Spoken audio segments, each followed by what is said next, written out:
ప్రియులైన సహోదర సహోదరులందరికీ ప్రభువును రక్షకుడైన యేసుక్రీస్తు వారి యొక్క ఘనమైనటువంటి నామంలో శుభాలు వందనాలు తెలియచేస్తూ ఉన్నాను. ప్రభు నామంలో మీ అందరికీ వందనాలు. నేటి సభను అధ్యక్షత వహించి నడిపిస్తున్న స్థానిక సంఘ కాప్రి విక్రమ్ గారికి, వేదికను అలంకరించి ఉన్న సముద్ర తీర ప్రాంతంలో ప్రభు కొరకు ప్రయాసపడుతున్న దైవ సేవకులందరికీ, అలాగనే ఆయా స్థలాల నుంచి దేవుని సన్నిధిని వాక్యాన్ని ప్రేమించి వచ్చిన దైవదాసులకు, ఆయా సంఘాల నుంచి వచ్చిన విశ్వాసులకు ప్రభువైన యేసుక్రీస్తు నామంలో నా హృదయపూర్వకమైన వందనాలు చెల్లిస్తూ, ఈ 3 దినాల ఈ మంచి కూడికల్లో నేను కూడా ఉండి దేవుని వాక్యంతో సేవ చేసే అవకాశం నాకు కలిగించిన దేవునికి మొదటగా హృదయపూర్వకంగా స్తోత్రాలు చెల్లిస్తూ, మరి నాకును ఈ తరుణమును ఇచ్చిన సముద్ర తీర ప్రాంతాలను ప్రభు కొరకు ప్రయాసపడుతున్న దేవుని సేవకుల సహవాసపు కమిటీ వారందరికీ నేను వందనాలు చెల్లిస్తూ ఉన్నాను. మీరు కూడా ఈ 3 దినాలుగా దేవుని సన్నిధికి వచ్చి మరి దేవుని వాక్యం వింటూ వచ్చినందుకై మీకు కూడా నా వందనాలు చెల్లిస్తూ, ఈ కూడికలకు ఇది చివరి రాత్రి. ప్రియులారా, ప్రభు చిత్తమైతే ఎప్పుడైనా ఎక్కడైనా కలుసుకోగలుగుతామేమో. లేని పక్షాన దేవుని రాజ్యంలో మనమంతా కనబడడానికి సిద్ధపడ్డాం. అది ఆశీర్వాదకరం. మంచిది, చక్కని పాటలు, మంచి ఏర్పాట్లు, ఎక్కడెక్కడ నుంచో వచ్చిన మీకు ఈ స్థలములో దైవదాసులు చేయదగిన ఏర్పాట్లన్నీ చేసి ఈ కూడికల్లో దేవుని వాక్యం అందరము కలిసి వినేలాగా ఈ మంచి ఏర్పాట్లు చేసిన సేవకులందరికీ నా మనసారా నా అభినందనలు తెలియచేస్తూ, మరి మేము ఈ స్థలంలో ఉన్నప్పుడు వారి గృహాలకు పిలిచి ప్రేమతో ఆతిథ్యమిచ్చిన ప్రియులకు మేము వందనాలు చెల్లిస్తూ ఉన్నాం. మరి ఈ స్థలంలో ఉన్నప్పుడు మరి మీటింగ్ చోటుకి రావడానికి, మరి విడిదిలో ఉండడానికి, ఈ ఏర్పాట్లో ఈ ప్రయాణాల్లో దోహదపడిన దైవదాసులు రాజారెడ్డి గారికి నేను కృతజ్ఞతలు తెలియచేస్తూ ఉన్నాను. రేపు రాత్రి మనం ఇక్కడ ఉండాల్సిన పని లేదు, నేను కూడా ఉండను. కనుక ఇది మనందరికీ చివరి రాత్రి. ఈ స్థలంలో ఒక మంచి తీర్మానంతో, ఒక మంచి నిర్ణయంతో ఈ చోటును విడిచిపెట్టి మనం వెళదాం. నా మట్టుకు నేను ప్రియులు జాషువా గారు ప్రేమతో ఈ కూడికలకు ఆహ్వానించినప్పుడు నిజానికి ఎలా తప్పించుకోగలనా అని నా వంతు ప్రయత్నం నేను చేశాను. కారణం ఏంటనంటే, నేను ఆ చివరి మనిషిని, మీరేమో ఈ చివరి మనుషులు. ఏమంటే ఇల్లు విడిచిపెట్టుకొని, సంఘాన్ని విడిచిపెట్టుకొని, దాంతోపాటు శరీరం కూడా కొంచెం బలహీనపడతా ఉంది. సుమారు 30 సంవత్సరాలుగా ఈ 2 తెలుగు రాష్ట్రాల్లో తిరుగుతూనే ఉన్నాను దేవుని వాక్యం చెప్పడానికి. కనుక శరీరం కూడా కొంచెం బలహీనంగానే ఉంది. ఆ కారణం చేత తమ్ముడు నన్ను వదిలేయండి, నన్ను విడిచిపెట్టండి, నేను రాలేను అని చాలాసార్లు జాషువా గారికి చెప్పాను.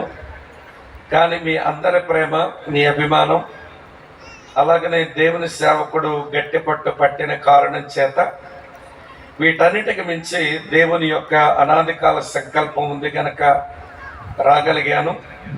మరి ఇంతమంది మనుషులతో మాట్లాడే అవకాశం, దేవుని వాక్యం చెప్పే తరుణం రావడం కూడా భాగ్యమే. అందుకే ప్రభువుని మనసారా స్తుతిస్తూ మరి వందన సమర్పణ లేదు, ఇక వేరే మాటలు లేవు. వర్తమానం అయిపోగానే ప్రార్థన చేసుకుని ఒక తీర్మానంతో మరి చోటు నుంచి వెళ్ళాలని మరి ఈ కమిటీ అధ్యక్షులు తమ్ముడు జాషువా గారు కోరారు. మరి నేను కూడా అవసరమైనంత సేపు దేవుని వాక్యం చెప్పి నా సందేశాన్ని ముగించి మీ యొద్ద నుంచి నేను సెలవు తీసుకుంటాను. దేవుని వాక్యాన్ని చదువుదాం. అపోస్తలుడైన పౌలు తిమోతికి వ్రాసిన 2వ పత్రిక 3వ అధ్యాయం 5వ వచనం. తిమోతికి వ్రాసిన 2వ పత్రిక 3వ అధ్యాయం 5వ వచనం. పైకి భక్తి గల వారి వలె ఉండియు దాని శక్తిని ఆశ్రయించిన వారునై ఇందురు. ఇట్టి వారికి విముఖుడవై ఉండము. మరో స్థలంలో మరొక వచనం చదువుదాం. యెషయా గ్రంథం 40వ అధ్యాయం చివరి వచనం.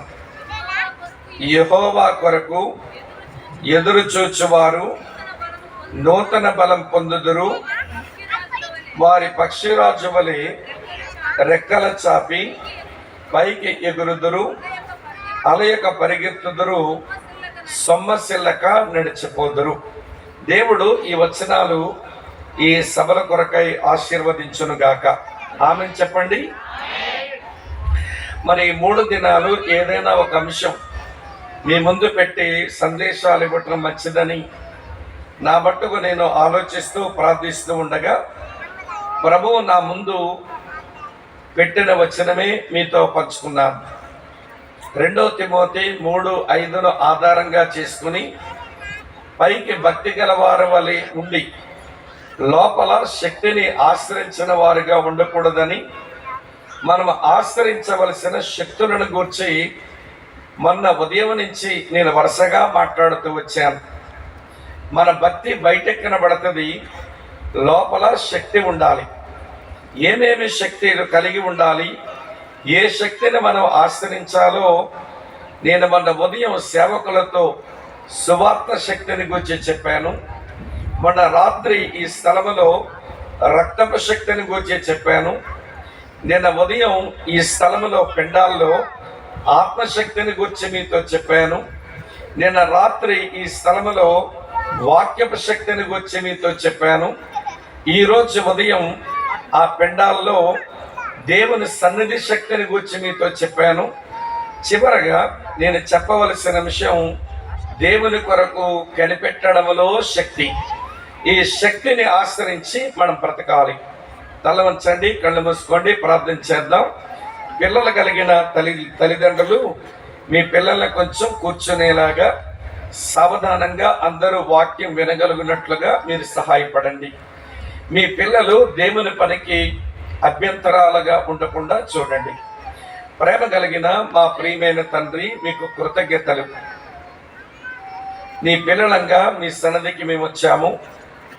ఈ 3 దినాలు ఈ స్థలంలో ఈ మంచి కూడికలు మీరు కలిగి ఉండేందుకు ప్రభువా, మీరు చేసిన సహాయం కొరకు రాత్రి మా అక్కర కొలది మా అవసరమును బట్టి మీరే మాతో మాట్లాడమని, దర్శించమని, కలుసుకునమని యేసుక్రీస్తు వారి ప్రశస్త నామంలోనే స్తోత్రాలు చెల్లించి అడిగి వేడుకొని ప్రార్థిస్తున్నాము తండ్రి. ఆమేన్, ఆమేన్.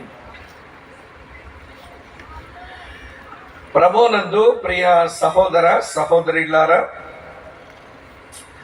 2000 సంవత్సరాలుగా ఈ భూమి మీద క్రైస్తవ సంఘం దేని కొరకో కనిపెడుతూ ఉంది. ఆ కనిపెట్టడంలో మహత్తరమైన శక్తి ఉందట.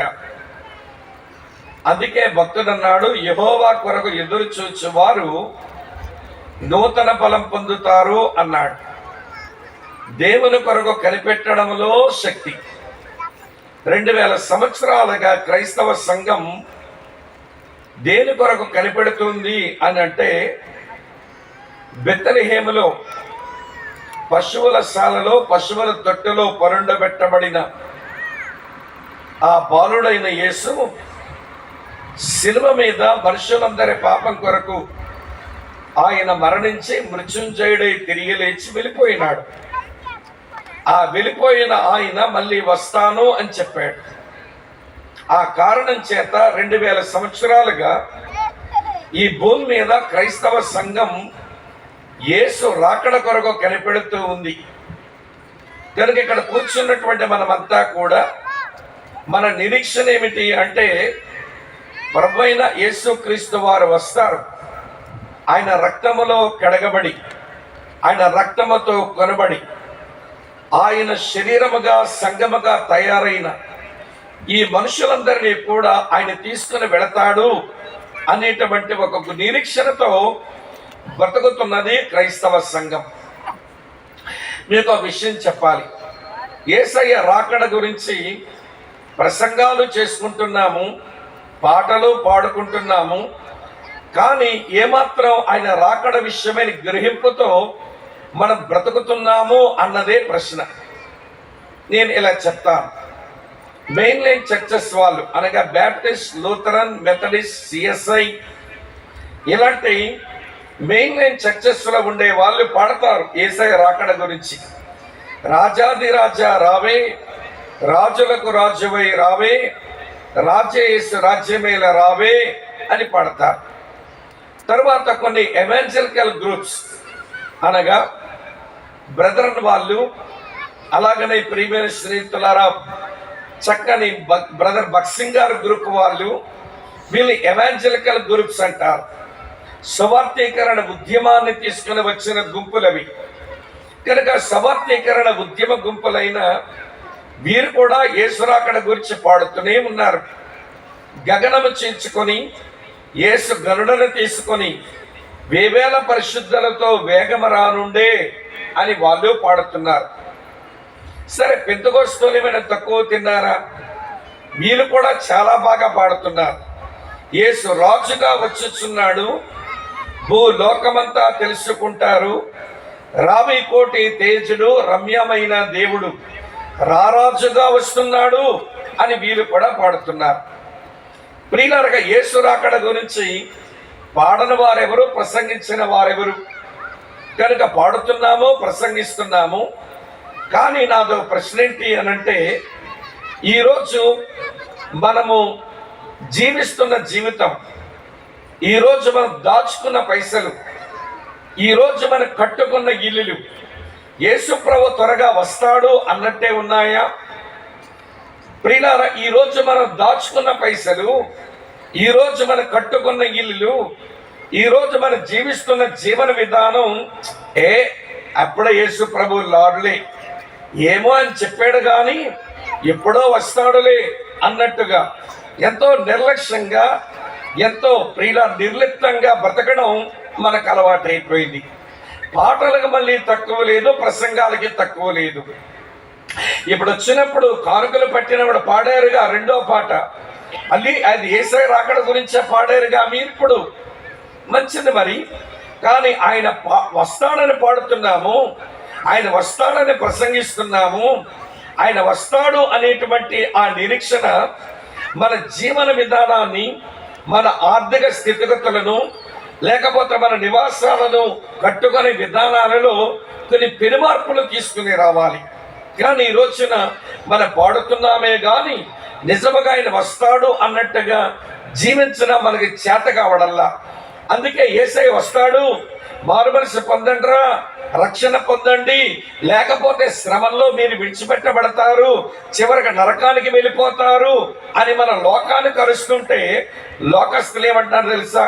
ఓ ఇదంతా వచ్చేస్తుంది, మీరు ఎప్పుడేం చెప్పడం లేదు, మేము ఎన్నికాలం వినడం లేదు, అసలు మీరే ఆయన వస్తాడన్నట్టు బతుకుతున్నారా మీరు అని లోకం మనల్ని ప్రశ్నిస్తా ఉంది.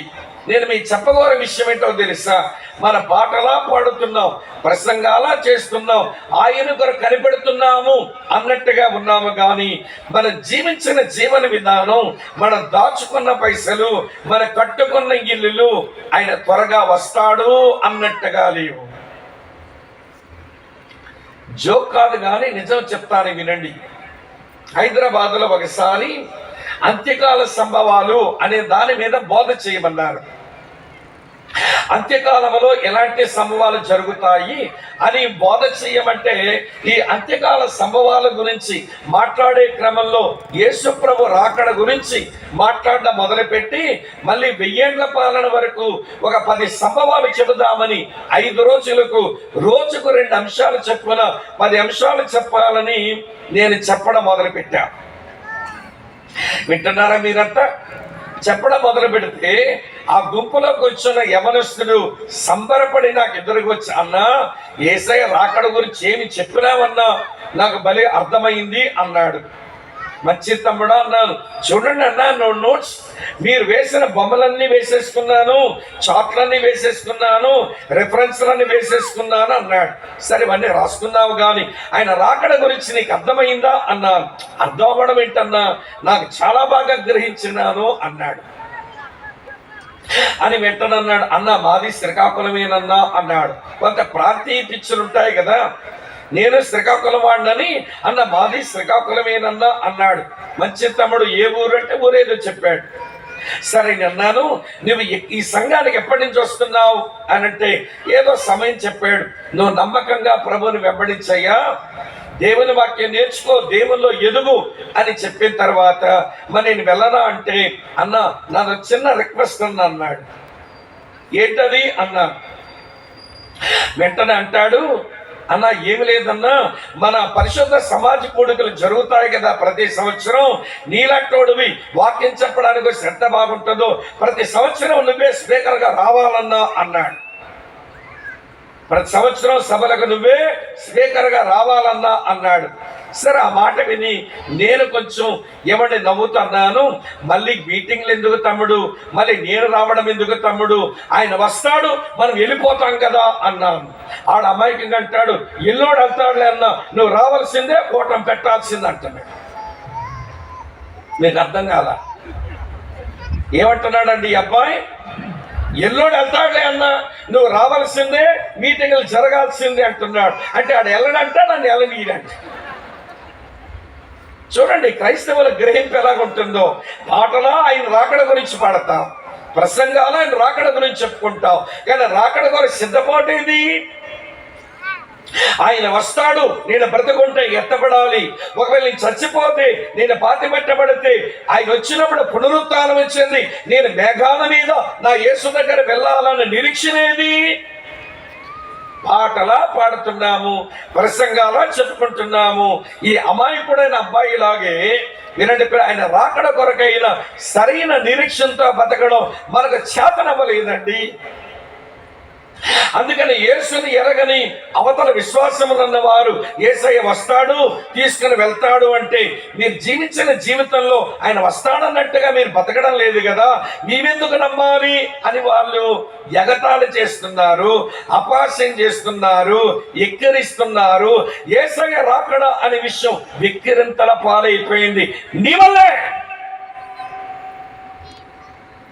యేసయ్య రాకడ సత్యం అది అపాస్యమై, వినండి ప్రియులారా, అది అవమానం పాలైపోయి చివరికి వ్యక్తిరంతర పాలవడానికి కారణం దాన్ని తగినట్టుగా బ్రతకడం మనకు చేతనబల. అందుకని ఈ గంభీరమైన సత్యం అమ్మ ఆలకిస్తున్నారా, ఇది వ్యక్తిరంతర పాలైపోయింది, అపహాస్యం చేస్తున్నారు మనుషులు. కనుక నేను రాత్రి వేళ యేసయ్య రాకడ కొరకు కనిపెట్టడంలో ఉన్న శక్తిని అనుభవించి మనం భక్తి చెయ్యాలి తప్ప లోపల శక్తి లేకుండా మన భక్తి చేయటం అది నిష్ప్రయోజనమైన భక్తి అని చెప్పి నా ప్రసంగం ముగిస్తాను. ఈరోజు యేసయ్య వస్తాడు. బైబిల్ ఏముందో తెలుసా?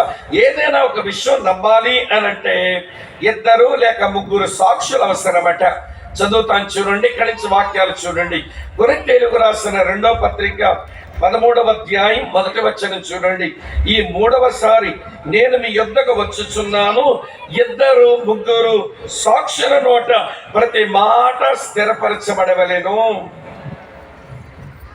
ఏదైనా ఒక విషయం స్థిరపరచబడాలంటే 2 లేక 3 సాక్షుల నోట అది రావాలి. యేసు ప్రభు రాకడ గురించి ప్రియులారా ఇప్పుడు 2-3 సాక్ష్యాలైనా మనకు కావాలి. రండి, మొదటి సాక్షిని ప్రవేశపెడుతున్నాను. యేసయ్య రాకడ గురించి తొలి సాక్షి, మొదటి సాక్షి ఎవరో నేను చదువుతున్నాను చూడండి.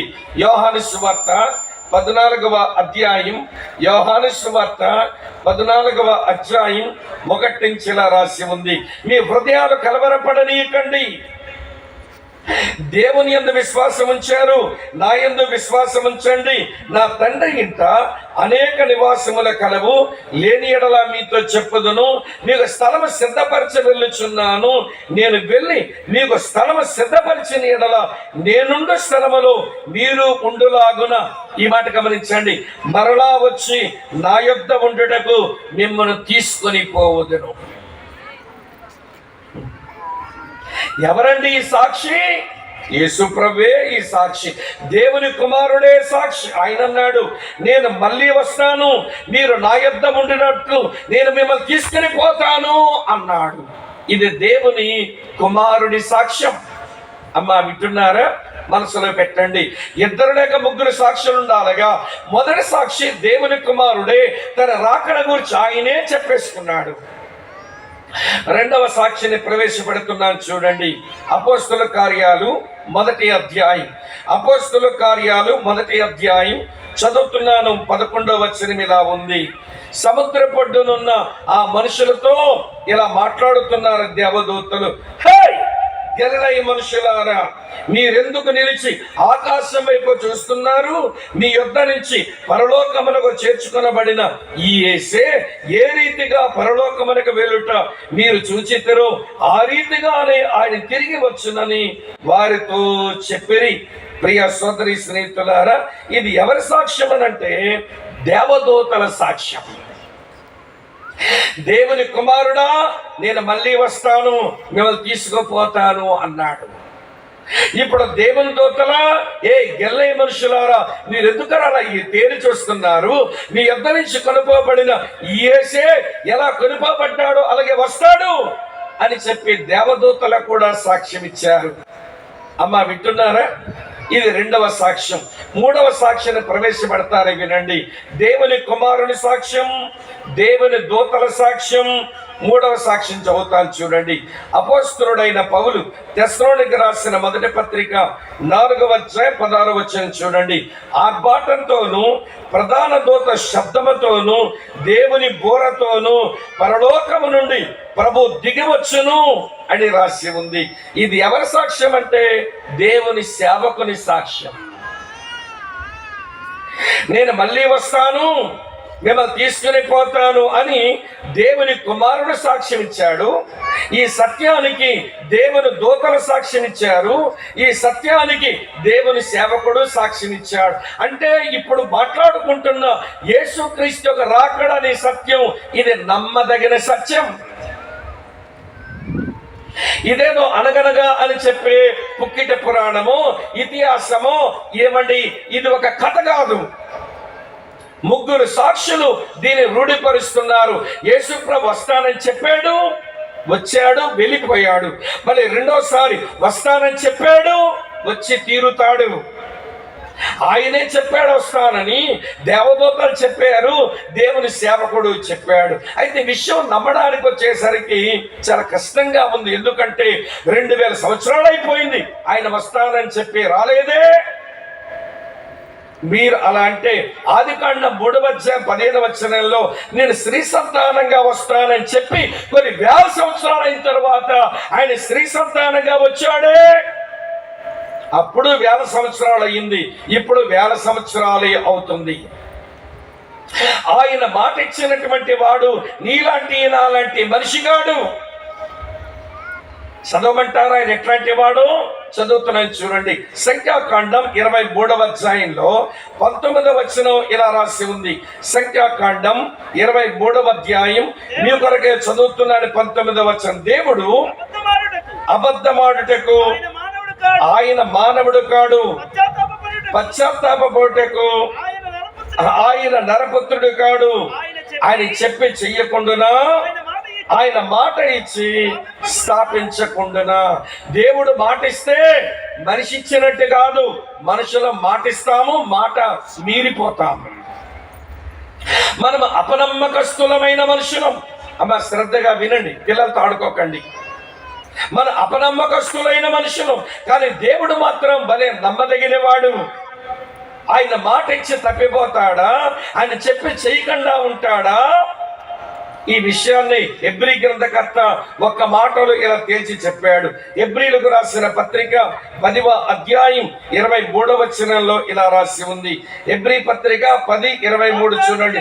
వాగ్దానము చేసిన వాడు నమ్మదగిన వాడు గనుక మన నిరీక్షణ విషయమై మన ఒప్పుకొన్న దాన్ని నిశ్చయంగా మనం చేపడదాం. మనం ఒప్పుకున్న దానిని మనము నిశ్చలంగా చేపడదాం. ఎందుకంటే ఆయన మాట ఇచ్చాడంటే అది జరిగి తీరవలసిందే. స్త్రీ సంతానంగా వస్తానన్నాడు, వచ్చాడు. శిలువ మీద చనిపోయినాడు, మనుషులందరి పాపమంతా తన మీద మోసుకున్నాడు. పునరుత్థానుడై తిరిగి లేచి వెళ్ళిపోయాడు. వెళ్లే ముందు చెప్పాడు, మళ్ళీ వస్తాను అని. ఖచ్చితంగా వచ్చి తీరుతాడు. గొర్రె పిల్లగా వచ్చాడు, పాపక్షమాపణ కొరకు బలిపశువు అయిపోయాడు. ఇప్పుడు గర్జించే సింహం వలె వస్తాడు. ఆయన తీర్పు తీరుస్తాడు. ఆయన వస్తాడనే మాట ఖాయం. కానీ ఇది నమ్మడం అనేది చేత కావడంలా. మనం నమ్మాలన్నా, ఇంకొకరికి సత్యం నమ్మించాలన్నా ఎలా ఉండాలో చెప్తాను వినండి. ఒక చిన్న పిల్లాడు చెరుగట్టు మీద గాలిపటం ఎగరేస్తున్నాడట. ఒక చిన్న పిల్లాడు దేవుడు చెరుగట్టు మీద గాలిపటం ఎగరేస్తున్నాడు. వాళ్ళ తాత వచ్చాడు. అతని కళ్ళు సరిగా కనబడవు, చెరువు నిండా నీళ్లున్నాయి. తన మనవడేమో చెరుగట్టు మీద ఆడుకుంటే, ఒరే నాన్న, చెరుగట్టు మీద ఏం చేస్తున్నావురా? నీళ్లు బాగా పొర్లి పారుతున్నాయి, నువ్వు పడిపోతే చచ్చిపోతావు, ఏం చేస్తున్నావు ఇక్కడ అన్నాడు ముసలాయన. ఈ చిన్న పిల్లాడు అన్నాడు, తాతయ్య గారు గాలిపటం ఎగరేస్తున్నారండి అన్నాడు. గాలిపటం ఏది అన్నాడు. అసలే కళ్ళు కనబడవు ఈ ముసలి మాయిదారు రోగానికి.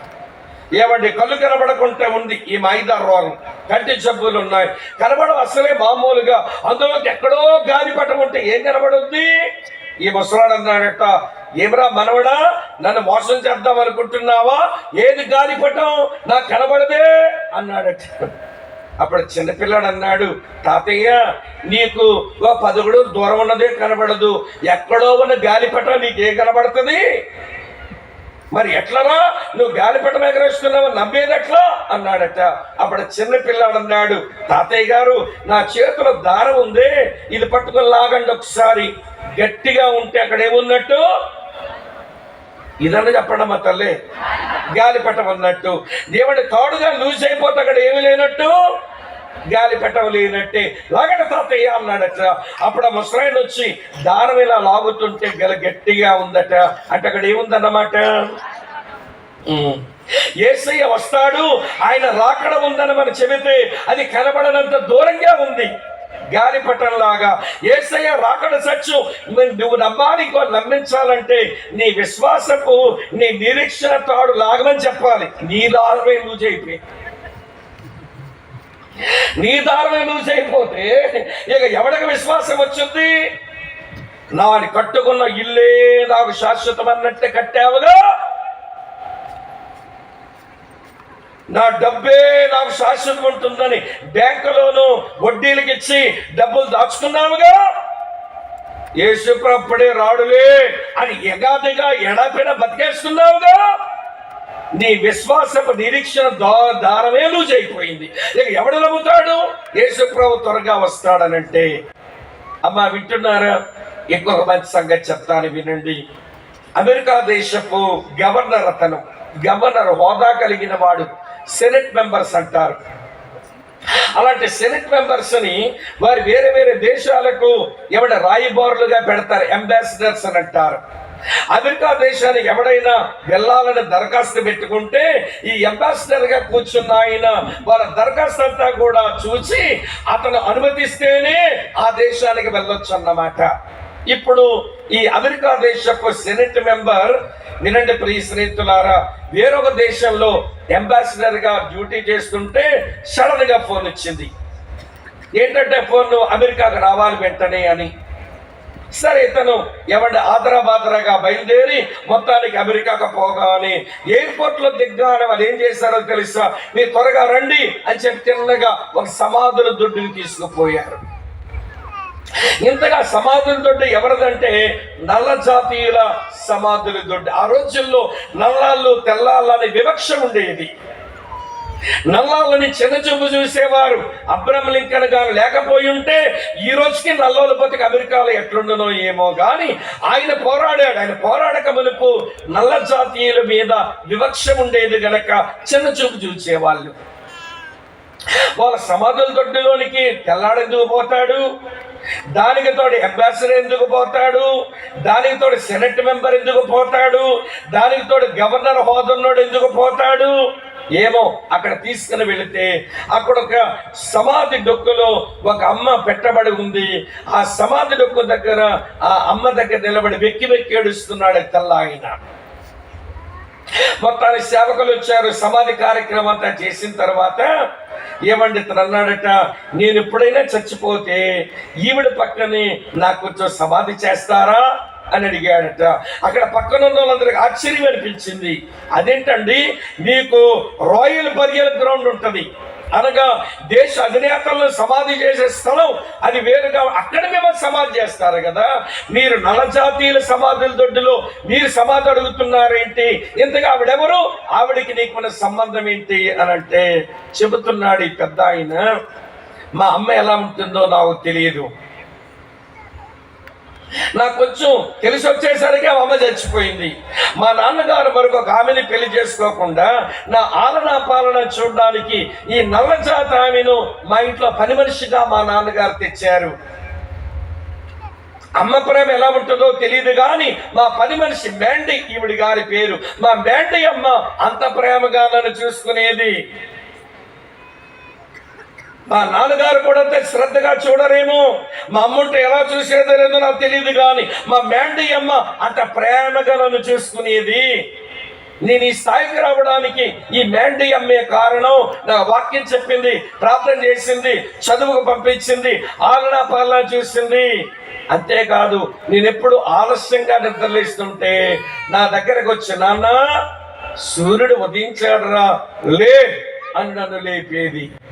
నేను ఆవిడ పక్కన ఎందుకు నన్ను సమాధి చేయమంటున్నానంటే, సచ్చాక నేను ఆవిడ పక్కనే సమాధి చేయబడితే నీతి సూర్యుడైన యేసు ప్రభు రాగానే, నాన్న నీతి సూర్యుడు వచ్చేసాడు రా పద వెళ్ళిపోదామని మా మ్యాండీ అమ్మ లేపుద్ది, అది ఆవిడ పక్కన సమాధి చేయండి అని అడిగాడట. ఇది కదా యేసు రాకడ కొరకైన నిరీక్షణ, ఇది కదా యేసు రాకడ మీద విశ్వాసం, ఇదే కదా ఆయన కొరకు కనిపెట్టడంలో ఉన్న మహత్తరమైన శక్తి. రాజాది రాజా రావే, రాజులకు రాజువై రావే పాడేస్తే తెల్లారిపోయిందా? గగనము చీల్చుకొని యేసు గనులను తీసుకొని వేవేల పరిశుద్ధులతో యేసు వేగమురా నుండే అని పాడితే తెల్లారిపోయిందా? యేసు రాజుగా వచ్చుచున్నాడు, భూలోకమంతా తెలుసుకుంటారని డ్రమ్ము చిరిగిపోయేలాగా నువ్వు ఎగిరిపోయితే తెల్లారిపోయిందా? పెద్దకొస్తున్నా పాట కాదు బ్రతికి ఇక్కడ, ప్రసంగాలు కాదు జీవితం ఇక్కడ. ప్రభునందు ప్రియ సోదరి స్నేహితులారా, ఇవ్వండి ఆ గవర్నర్కున్న ఆ మనసేంటో తెలుసా, నా ప్రభు యేసు వస్తాడు, నేను ఎత్తబడాలి, అందుకే మ్యాండీ అమ్మ పక్కన నాకు సమాధి చేయండి అన్నట్టుగా బ్రతికాడు. ఇంత ఉపఘాతం ఎందుకు చెప్పాను తెలుసా, యేసు క్రీస్తే ప్రభువే దేవుని కుమారుడుగా మళ్ళీ వస్తాడు అని చెప్పాడు, వచ్చి తీరుతాడు. దేవుని దూతలు చెప్పాడు ఆయన మళ్ళీ వస్తాడు అని చెప్పారు, వస్తాడు ఆయన. దేవుని సేవకుడు చెప్పాడు వస్తాడు అని, వచ్చి తీరుతాడు ఆయన. అయితే ఆయన వచ్చేసరికి మనం బ్రతుకుంటే ఎలా సిద్ధపడాలి, ఒకవేళ ఆయన వచ్చేసరికి చచ్చిపోయి సమాధులకు వెళ్ళిపోయి ఉంటే ఎలాగ సిద్ధపడి చావాలో నేను మీకు వివరిస్తాను రండి ఈ రాత్రి. అదే దేవుని కొరకు కనిపెట్టడంలో శక్తి. అలా యేసు కొరకు కనిపెట్టే వాళ్ళు వారి జీవన విధానంలో వారి అద్భుతమైన మార్పులు కలిగి బ్రతికేస్తారండి. నేను విపులంగా చెప్తాను వినండి ప్రియ స్నేహితులారా. యేసుక్రీస్తు వస్తాడు, వచ్చినప్పుడు మనం ఎత్తబడాలి. ఎలా ఉంటే ఎత్తబడతాం? ఆయన లోకమేమో పరిశుద్ధ లోకం, నీ బతుకేమో పాపిష్టి బతుకైతే ఎట్లా ఎత్తబడతావు? అదేమో నీతి నివసించే లోకం, నువ్వు దుర్నీతితో బ్రతికితే ఏమెత్తబడతావు? అది న్యాయమున్న చోటు, నువ్వు అన్యాయస్తుడవైతే ఏమెత్తబడతావు? అది నమ్మదగిన దేవుడు ఉండే చోటు, నువ్వు అపనమ్మకస్తుడవైతే ఏమెత్తబడతావు? అది ప్రేమామయుడు ఉండే చోటు, నువ్వు దుర్మార్గురాలవైతే ఏమెత్తబడతావు? అందుకనే దేవుని మాటలు విని మనల్ని మనం సిద్ధపరచుకోవాలి. ఈ రాత్రి ఆయన కొరకు ఎదురు చూడడంలో ఉన్న శక్తిని బట్టి మన జీవితాలు రూపాంతరపరచబడాలి, మన జీవితాలు పరివర్తన చెందాలి. మారిన జీవన తీరులలో ఆయన రాకడ కొరకు ఎదురు చూస్తూ చచ్చిపోదాం. ఒకవేళ ఆయన రాకపోతే, ఆయన వస్తే మనం ఎత్తబడదాం. కనుక ఈ ప్రసంగంలో మూడు విషయాలు చెప్తాను. ఎవడైనా రాకడ కొరకు సిద్ధపడి ఎత్తబడిన వారి జాబితాలు ఒక 3 చెప్పి వాళ్ళలాగా సిద్ధపడడానికి మనం ఆయత్తమవుదాం. ఆదికాండం 5వ అధ్యాయం 24వ వచనం. ఆదికాండం 5వ అధ్యాయం 24వ వచనం. హానోకు దేవునితో నడిచిన తరువాత దేవుడు తన తీసుకుని పోయిన గనుక అతడు లేకపోయిన. చూసారా, హానోకు చావురాలా? ఒకవేళ యేసు ప్రభు రాకడ మన బతుకుతుండగానే అయ్యిందనుకోండి, హానోకులాగే మనం ఎత్తబడాలి. బైబిల్లో మొట్టమొదట మరణమును రుచి చూడకుండా దేవుని దగ్గరకు, దేవుని లోకానికి ఎత్తబడిన వ్యక్తి హానోకు. అక్క చెల్లెళ్ళారా, అన్నదమ్ములారా వినండి. ఏమంటే ఈ ప్రాంతానికి వచ్చిన మీరు, సముద్ర తీర ప్రాంతాలలో బ్రతుకుతున్న మీరు హానోకులాగా తయారు కాకపోతే మీరు ఆయన వచ్చినప్పుడు ఎత్తబడలేరు, మీరు మిగిలిపోతారు. కాబట్టి ఆయన త్వరగా వస్తాడు అన్న ఎదురు చూడటంలో ఏమండి ఏ శక్తి చేత మనం ఎలా మారతామో నేను విపులంగా మీతో చెప్తాను. రండి జాగ్రత్తగా. హానోకు ఎత్తబడ్డానికి ఏముందని దేవుడు ఎత్తుకుపోయినాడు ఆయన్ని. హెబ్రీయులకు రాసిన పత్రిక 11వ అధ్యాయం 5వ వచనం చూడండి. హెబ్రీయులకు రాసిన పత్రిక 11వ అధ్యాయం నేను చదువుతున్నాను 5వ వచనం. విశ్వాసమును బట్టి హానోకు మరణము చూడకుండానట్లు కొనుపోబడెను. అతడు కొనుపోబడక మునుపు దేవునికి ఇష్టడై ఉండనని సాక్ష్యము పొందెను. కాగా దేవుడు అతను కొనిపోయిన గనక అతడు కనబడలేదు అని రాసి ఉంది. హానోకు ఎత్తబడ్డానికి గల కారణం మొదటి మాట దేవునికి ఇష్టడు. అమ్మ గట్టిగా చెప్పండి అందరూ, ఏంటట మాట? దేవునికి ఇష్టడు. ఎవరండి దేవునికి ఇష్టలు? అమ్మ వింటున్నారా? విశ్వాసము గలవారే దేవునికి ఇష్టలు, విశ్వాసము లేని వారు దేవునికి అయిష్టలు. నేను చెప్పలా, దేవుని వాక్యం చెబుతున్నది.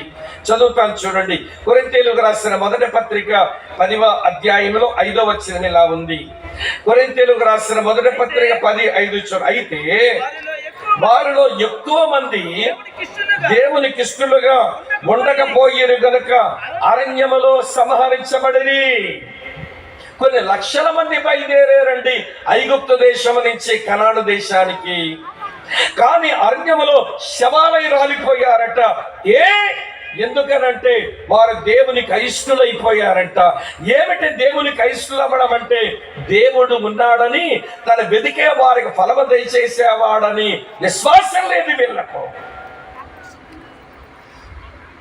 చంపడానికి తెచ్చారా బయటికి?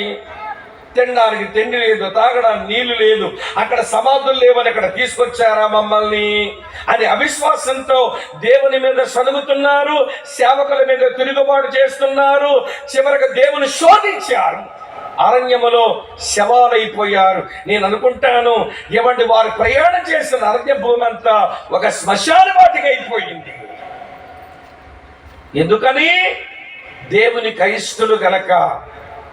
దేని బట్టి అయిష్టులైనారు? దేవుని మీద విశ్వాసం లేకపోగా. ఇప్పుడు హానోకు దేవునికి ఎందుకు ఇష్టడైనాడంటే విశ్వాసమును బట్టి ఇష్టడైనాడు. నేను రాత్రి చెప్పాను, మనందరి జీవితంలో విశ్వాసం రావాలంటే ఏమా దేవుని వాక్యమే కదా విశ్వాసం పుట్టించేది. మరి హానోకుల విశ్వాసం ఎట్లొచ్చిందండి? ఎవరు వాక్యం చెప్పారు? దేవుడే చెప్పినాడు. అతని వయసు 60 సంవత్సరాల వరకు నీలాగే నాలాగే మనలాగే బతికాడు హానోకు కూడా. 60 సంవత్సరాల వయసులో ఒక పిల్లాడు పుడితే ఆ పిల్లాడికి అతను పేరు పెట్టాడు. పేరు పెట్టడంలోనే దేవుడు అతనితో ఏం మాట్లాడాడో తెలిసిపోతుంది. ఏమని పేరు పెట్టాడో తెలిసిన ఆ పిల్లగాడి పేరు మెతూషెల అని పేరు పెట్టాడు. మెతూషెల అంటే అర్థం ఏంటో తెలుసా? వీడి చావగానే ప్రళయం వచ్చును. ఇదేం పేరండి? నీ కడుపున పుట్టిన కొడుక్కి చావగానే ప్రళయం వచ్చునని ఇలాంటి పేరు ఎందుకు పెట్టుకున్నావు? దేవుడు చెప్పాడండి, ఏ హానోకు, నీకు కొడుకునిస్తున్నా, వాడు మరణించిన తర్వాత ఈ భూమి మీద ప్రళయం రాబోతుంది. ఎందుకో తెలుసా? నీ చుట్టూ భక్తిహీనులు ఉన్నారు. నీ చుట్టూ భక్తిహీనమైన మాటలు మాట్లాడే వాళ్ళు ఉన్నారు. నీ చుట్టూ భక్తిహీనమైన కార్యాలు చేసిన వాళ్ళు ఉన్నారు. వీళ్ళకి నా మాటలు చెప్పు, నా యందు విశ్వాసం ఉంచు అని దేవుడు పిల్లాడిని ఇచ్చి దేవుడే సువార్త చెబితే దేవునికి స్తోత్రం, హానోకు దేవుని విశ్వాసం ఉంచిన వాడైనాడు. దేవునికి స్తోత్రం చెబుదామా? విశ్వాసం ఉంచడమే కాదండి, ఆయన చుట్టూ ఉన్న ఈ భక్తిహీనులందరికీ ఆయన పోయి వాక్యం చెప్పాడంట. యోధా పత్రిక 14వ వచనంలో ఉంటుంది, ఆదాము మొదలుకొని 7వ వాడైన హానోకు కూడా వీరు మధ్యలోకి వెళ్ళి వాక్యం చెప్పాడు. ఒరేయ్ భక్తిహీనులారా, భక్తిహీనమైన మాటలు మాట్లాడుతున్నారు, భక్తిహీనమైన కార్యాలు చేస్తున్నారు, దేవుని కోపం మీ మీదగా రాబోతుంది, మారు మనసు పొందండి రా అని అతని వాక్యాలు చెప్పినాడు. నేను మీకు చెప్పగోరే విషయం ఏంటో తెలుసా? హానోకులో ఉన్న విశ్వాసం దేవునికి ఇష్టమైంది. ఎందుకని? నేను చెప్పింది నమ్మాడు, తీర్పు వస్తుందని నమ్మాడు, చేయమని సేవ చేశాడు అని హానోకు యొక్క విశ్వాసాన్ని దేవుడు మురిసిపోయి, దేవుడు అతని విశ్వాసాన్ని బట్టి హానోకుని ఇష్టపడి అతనికి మరణం రాకుండానే తీసుకుని పోయాడు. యేసయ్య వచ్చినప్పుడు బతిక ఉన్న మనం మరణించకుండా ఎత్తబడాలి అని అనుకుంటే, వినండి సోదరి స్నేహితులారా, మన విశ్వాసమును బట్టి దేవునికి ఇష్టం అవ్వాలి. ఎలాంటి విశ్వాసాన్ని దేవుడు ఇష్టపడతాడో చెప్పనా? యేసు ప్రభుని నమ్మారు కొంతమంది. వాళ్ళేమో సముద్రంలోకి వెళ్ళి ఏమండి చేపలు పట్టే పని చేసి బయటకు వచ్చి వలను శుభ్రం చేసుకుంటున్నారు. ఆయన పేరు పేతురు, వాళ్ళ సహోదరుడి పేరు ఆంద్రియ. యేసయ్య చూసి అన్నాడు, నన్ను వెంబడించండి, నేను మనుషుల పట్ల జాలరుగా చేస్తాను అన్నాడు. ఇద్దరు వెంబడించేసినారు. అలా కొంచెం ముందుకు వెళితే అదే సముద్ర పొడ్డున వినండి ప్రియులారా, యాకోబు యోహానని వారిద్దరు కూడా తమ దోణిని శుభ్రం చేసుకుంటున్నారు. వాళ్ళకెళ్ళి వచ్చాము, దోణి కొంచెం శుభ్రం చేసేసుకొని ఇంటికి పోదామని వాళ్ళు దోణి శుభ్రం చేసుకుంటూ ఉంటే యేసయ్య అన్నాడు, నన్ను వెంబడించండి, మనుషుల పట్ల జాలరుగా చేస్తానంటే వాళ్ళు ప్రభువుని వెంబడించడం మొదలు పెట్టారు. అలా వెంబడించారు, విశ్వాసంతోనే వెంబడించారు. విశ్వాసం లేకపోతే వలను వదిలేసుకొని వస్తారా? విశ్వాసం లేకపోతే ధోనిని వదిలేసుకొని వస్తారా? విశ్వాసం లేకపోతే వాళ్ళ తండ్రిని వదిలి పెట్టుకుని వస్తారా? విశ్వాసంతోని వచ్చారు. కానీ అమ్మా వింటున్నారా, వాళ్ళ విశ్వాసం యేసయ్యకి ఎక్కడో నచ్చలా.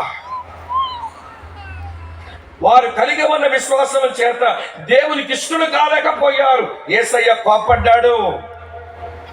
ఎందుకో చూపిస్తాను చూడండి ప్రియులారా. మత్తయి సువార్త 6వ అధ్యాయంలో 30వ వచనంలో ఇలాగుంది, నేడు ఉండి రేపు పొయ్యిలో వేయబడి అడవి గడ్డిని దేవుడు ఇలాగ అలంకరించిన అల్ప విశ్వాసులారా, మీరు ఎందుకు చింతిస్తున్నారు అన్నాడు. ఏమి తిందమో, ఏమి త్రాగుదమో, ఏమి ధరించుకుందామని చింతించకండి, అన్ని జల్లు వీటి విషయమే విచారిస్తారు.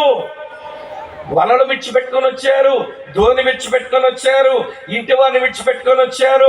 విశ్వాసం కలిగిన వారు అంటున్నారు, కానీ ఏం తింటాం, ఏం త్రాగుతాం, ఏమి ధరిస్తాం, రేపేమవుతుంది, మాపేమైపోతుందని చింత వారి విశ్వాసంలో కలిసి ఉంటే యేసయ్యకు కోపం వచ్చింది. యేసయ్యకి ఇష్టమైన విశ్వాసం చింతకు వేరుగా ఉండాలి. చింతతో కలిసిన విశ్వాసాన్ని యేసు ప్రభు ఇష్టపడలేడు. సరే, ఆ శిష్యులే ఇదే యేసు ప్రభు ధోనిలో ప్రయాణం చేస్తున్నారు. ఆయనేమో పర్వతం మీద చాలా పెద్ద ప్రసంగం చేసినారు, అలసిపోయారు. కిందకి వచ్చాక రోగులను స్వస్థపరిచి, కుష్ఠరోగుని బాగుపరిచి, పేతురు ఇంటికి వెళ్ళి వాళ్ళ అత్తను బాగు చేసి బాగా అలసిపోయిన యేసు ప్రభు వాడు అడుగున నిద్రపోతా ఉన్నాడు. ఈలోగా సముద్రం మీద గాలి తుఫాను రేగింది, అలలొచ్చి ధోనిని కొడుతున్నాయి. అప్పుడు శిష్యులందరూ వచ్చి, ప్రభువా నశించిపోతున్నాం అని చెప్పి యేసయ్యను తొందర చేస్తున్నారు. ఒక విషయం మీరు ఆలోచించండి, నేను అడుగుతాను, అమ్మా వింటూ ఆలోచించండి. యేసయ్యేమో పడుకున్నాడు, వీళ్ళేమో ధోని తోలుతా ఉన్నారు. మీరే చెప్పండి, ఒక ధోని మునిగిపోయి ఏమంటే ధోనిలో ఉన్న చావలసి వచ్చింది అనుకోండి, అడుగునున్నాడు ముందు చచ్చిపోతాడా, మీద ఉన్నోళ్ళు చచ్చిపోతారా? బాగా చెప్పారే. సార్ రెండవ మాట, నిద్రపోయినోడు ముందు చచ్చిపోతాడా, మెలుగుకున్నోళ్ళు ముందు చచ్చిపోతారా? కర్ర కోసుకుని వడ్రం కూడా ముందు చచ్చిపోతాడా, సముద్రం పక్కనే పుట్టి పెరిగిన చేపలు చచ్చిపోతారా? ముందు చెప్పండి నాకు. సముద్రం పక్కనే పుట్టి పెరిగారు, ఏటకెళ్ళడం వచ్చు, చేపలు తేవడం వచ్చు, వల్ల వేయడం వచ్చు, ధోని లాగడం వచ్చు, ధోని తోలడం వచ్చు, సముద్రం మీద అలలొచ్చినా తుఫాను వచ్చినా బతకడం వచ్చిన వీళ్ళు ముందు చచ్చిపోతారా, కర్ర కోసుకుని వడ్రం కూడా ముందు చచ్చిపోతాడా? చస్తే గిస్తే యేసయ్య ముందు జావాత. చచ్చుడు అనేది జరిగితే యేసుప్రభే ముందు చావాలి, కానీ ఆయన మాత్రం ప్రశాంతంగా ఉన్నాడు. ఏమండి, ఈ చేపలు పట్టిన వాళ్ళంతా గాబరాపడి యేసుప్రభా నశించిపోతున్నామంటే యేసయ్య లేచి వాళ్ళ విశ్వాసాన్ని కోప్పడ్డాడు. చూడండి, మత్తయి సువార్త 8:26 అందుకాయన, అల్ప విశ్వాసులారా మీ విశ్వాసంలో భయం ఉందరా బాబు? ఇలాంటి విశ్వాసం నాకు ఇష్టం ఉండదు. చింతగా వేరుగా ఉండాలా, భయముగా వేరుగా ఉండాలి మీ విశ్వాసం. చింత ఉంటే విశ్వాసం ఉన్నట్టు కాదు, భయం ఉంటే విశ్వాసం ఉన్నట్టు కాదు. నీ చింత భయాలు నీ విశ్వాసాన్ని వేరుగా ఉండాలి. అలాంటి విశ్వాసం కలిగిన వారు నాకు ఇష్టలు, వారిని తీసుకుని పోతా. వింటున్నారా లేదా? ఇంకా చెప్తాను వినండి ప్రియులారా. అందరూ విశ్వాసం అనుకుంటా, విశ్వాసం వల్ల కాడు పిశాసులు. విశ్వాసం ఉందంటారు, చింతలు దలరు. విశ్వాసం ఉందంటారు, భయాలు దలరు. మరొక సంఘటన జ్ఞాపకం చేస్తా. యేసు ప్రభు అన్నారు, మీరంతా అవతలొడ్డికి వెళ్ళండి, సముద్రపు అవతలకి, నేను కొంచెం తర్వాత వస్తానని చెప్పి ఆయన కొండెక్కి ప్రార్థన చేసుకుంటున్నారు. అమ్మా వింటున్నారా? వీళ్ళేమో ధోని మీద వెళ్తా ఉంటే ఏమంటే మళ్ళీ తుఫాను వచ్చింది, మళ్ళీ గాలి తుఫాను రేగింది, అలలొచ్చి ధోనిని కొడతా ఉన్నాయి. అమ్మా వింటున్నారా? అతాకుతలం అయిపోతున్నారు వీళ్ళు. యేసు ప్రభువు కొండెక్కి ఆయన రాత్రంతా ప్రార్థన చేసుకుని తెల్లవారుజామున తన శిష్యుల పరిస్థితిని చూస్తుంటే వాళ్ళు ఇబ్బందులు పడుతున్నారు. నాకు మళ్ళీ విడ్డూరం అనిపిస్తుందండి.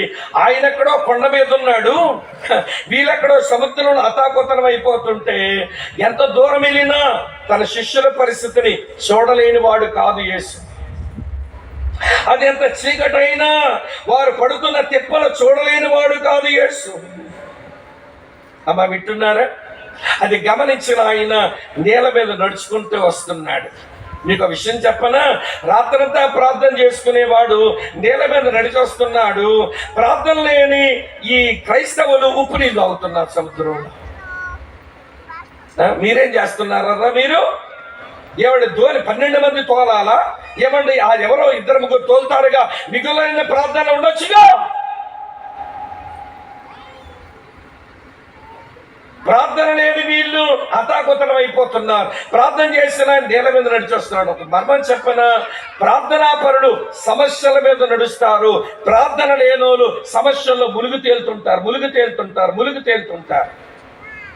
సరే, ప్రభువు ప్రేమించి నేల మీద నడిచొస్తుంటే ఏమనుకుంటున్నారు వీళ్ళు? భూతం. ఇది మనుషులకున్న మైదా రోగమే కదా. మనం ఒకటి చూసి ఒకటి అనుకుంటాం. మేలు చూస్తాం, కీడంటాం, కీడు చూస్తాం, మేలంటాం. చేదు చూస్తాం, తీపి అంటాం, తీపి చూస్తాం, చేదంటాం. పగలు చూస్తాం, చీకటి అంటాం, చీకటి చూస్తాం, పగలంటాం. ఇదే నా వేదాంతం కాదు, బైబిల్ ఉన్నదే. యెషయా గ్రంథం 5వ అధ్యాయం 19-20 వచనాల్లో మనుషులను బ్రతుకుతారని దేవుడే అన్నాడు. ఇప్పుడు నా వేదాంతం చెప్తాను వినండి. నా వేదాంతం ఏంటనంటే, తాడును చూస్తాం పావును అంటాం, పావును చూస్తాం చెప్పండి ఎలాంటి బాగా తెలుస్తాయి మీకు. దెయ్యాన్ని చూస్తాం దేవుడు అంటాం, దేవుడు చూస్తాం దెయ్యం అంటాం. ఇదే కదా మనుషులకున్న మాయిదారు రోగం. ఈ 12 మందికి అదే రోగం ఉంది. యేసు ప్రభు వారు భయపడుతుంటా అంటున్నారు, కాబట్టి ధైర్యం తెచ్చుకొనుడి, నేనే, భయపడొద్దు అన్నాడు. ధైర్యం తెచ్చుకోండి, నేనే, భయపడొద్దు అని అన్నాడు. ఆ మాట వినగానే ఈ 12 మందిలో పేతురున్నాడే, వెంటనంట ప్రభువా నీవే అయితే నీళ్ళ మీద నడిచవచ్చుటకు మాకు సెలవిమ్మా, నాకు సెలవిమ్మా. మాకా నాకా. క్రైస్తవ్యంలో మనది, మనము, మాకు మంచి మాటలు.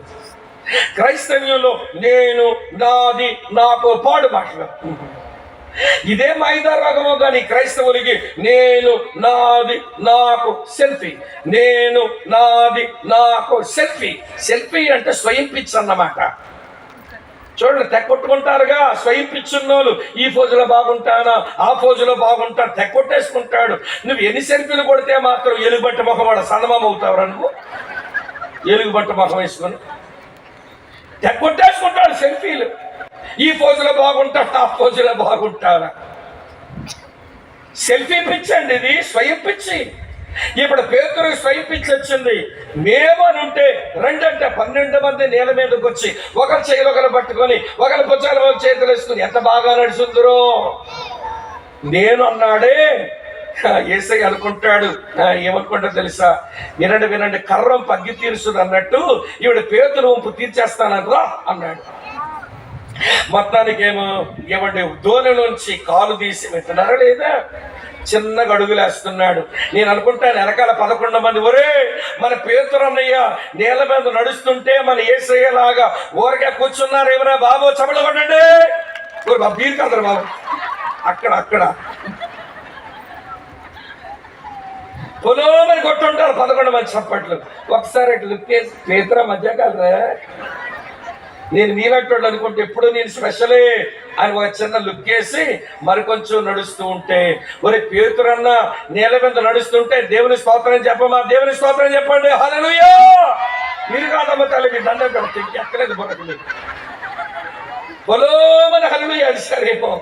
మొత్తానికి పేతురు ఒక్కసారి ఏంటి మా అన్నదమ్ములు 11 మంది తెగ చప్పట్లు కొట్టారు, స్తోత్రాలు కొట్టారు, ఇంతకీ నేనేనా, ఇవి నీవేనా?